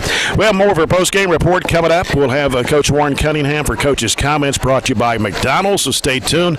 Always remember, if you find a vehicle on DonFranklinAuto.com, Don Franklin will then bring that vehicle to Glasgow, let you experience the Don Franklin difference. This is Barren County High Basketball presented by Don Franklin Auto Glasgow on Nash 103.7.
65-40 the final score tonight. Bowling Green defeating Barren County here. Bowling Green, the number 1 team in the region, the preseason number 7 in the state. And they proved that tonight with just about the whole team back from last year. And they're going to be, Robert, they're going to be hard to beat. They're going to be hard to beat in the region. Yeah, there's a prohibited favorite, I would say. It's just going to be a tough team to beat, but everybody's going to have some things to make up and work on, and we'll see what Warren has to say about it. Okay. Coach Warren Cunningham for Coach's Comments, brought to you by McDonald's. Enjoy a McDonald's meal today at your Glasgow McDonald's. Well, Coach, you can't say that your team didn't battle tonight, but they played a very good basketball team. They expose the things that you don't do well. They have an experienced team. We do too, even though we lost some guys at key spots, and that showed at times tonight. But I thought we battled. You have to execute at a high level when you play them, whether it's the first game or the last. And when you don't do that, they expose it. And we didn't do that. We played like it was our first game tonight. And defensively, they were really good and took away a lot of our strengths. And you have to be really sharp at what you do, and we weren't. And I thought we improved over the course of the game. We were better in the second half than we were the first, but still got a long way to go. Well, normally this would be a game in mid-season when you're playing Bowling Green, and you'd already have 10 or 12 games under your belt. But unfortunately, the way the schedule is and the way things are, that's just how things were tonight with having to play Bowling Green right out of the gate. Yeah, and that's sometimes when you play them, depending on who you've played and who you played before that, their pressure is different, and it's not a full court trapping pressure. It's a full court man pressure. They didn't trap out of it all night. They really get up and pressure you. They try to bump you off everything that you do, and you have to be really sharp at whether you're cutting, whether you're screening. You have to be really sharp in that, and we weren't. And you can't simulate that in practice. We can talk about it till we're blue in the face. They didn't do anything that surprised us on either end, but you can't simulate that type of pressure and that type of intensity as far as the way they guard you. Yeah, second half, you were able to get to the free throw line, though. Yeah, that was a point of emphasis at halftime, is you got to get the ball to where you can score the ball around the basket, and you got to be strong with it. And they had shot 11 free throws in the first half. We had shot 3. That didn't have anything to do with the referee, and it had everything to do with where the ball was going and the way they were playing when they got the ball there. And it took us a while to adjust to that. And but we got there some in the second half, and that was a step in the right direction. Unfortunately, you don't get to play Warren East tomorrow night, a game that was on the schedule due to COVID issues there. But you got Monroe County Friday night, the team that lost most of their starters from last year, but they always seem to come ready to play. Yeah, and there's still an outside chance we could play tomorrow night. We'll let everybody know as soon as if we know somebody. I was talking to somebody before this game about the possibility of it. So it's still a possibility, but it's probably unlikely at this point. But if not, then we'll come back and practice tomorrow and get ready for Monroe. I think they have Allen tomorrow night. So, the biggest thing is we have to learn from this game and look at some things that we have to do better in terms of execution, the way we play. They'll play us completely different than the way Bowling Green played us tonight, and we'll have to adjust. It'll be another adjustment, period for us. So we do have an experienced team. We got a lot of guys back, but we missed some guys at key spots, and we got to fill those shoes. Coach, appreciate your time. We'll see you tomorrow. All right, thanks, Jeff. All right, Coach Warren Cunningham of the Trojans falling tonight to Bowling Green, 65-40. We'll come back and wrap things up here from Trojan Gym after this break. Always remember, if you find a vehicle on DonFranklinAuto.com, Don Franklin will then bring that vehicle to Glasgow and let you experience the Don Franklin difference. This is Barren County High Basketball, presented by Don Franklin Auto Glasgow on Nash 103.7.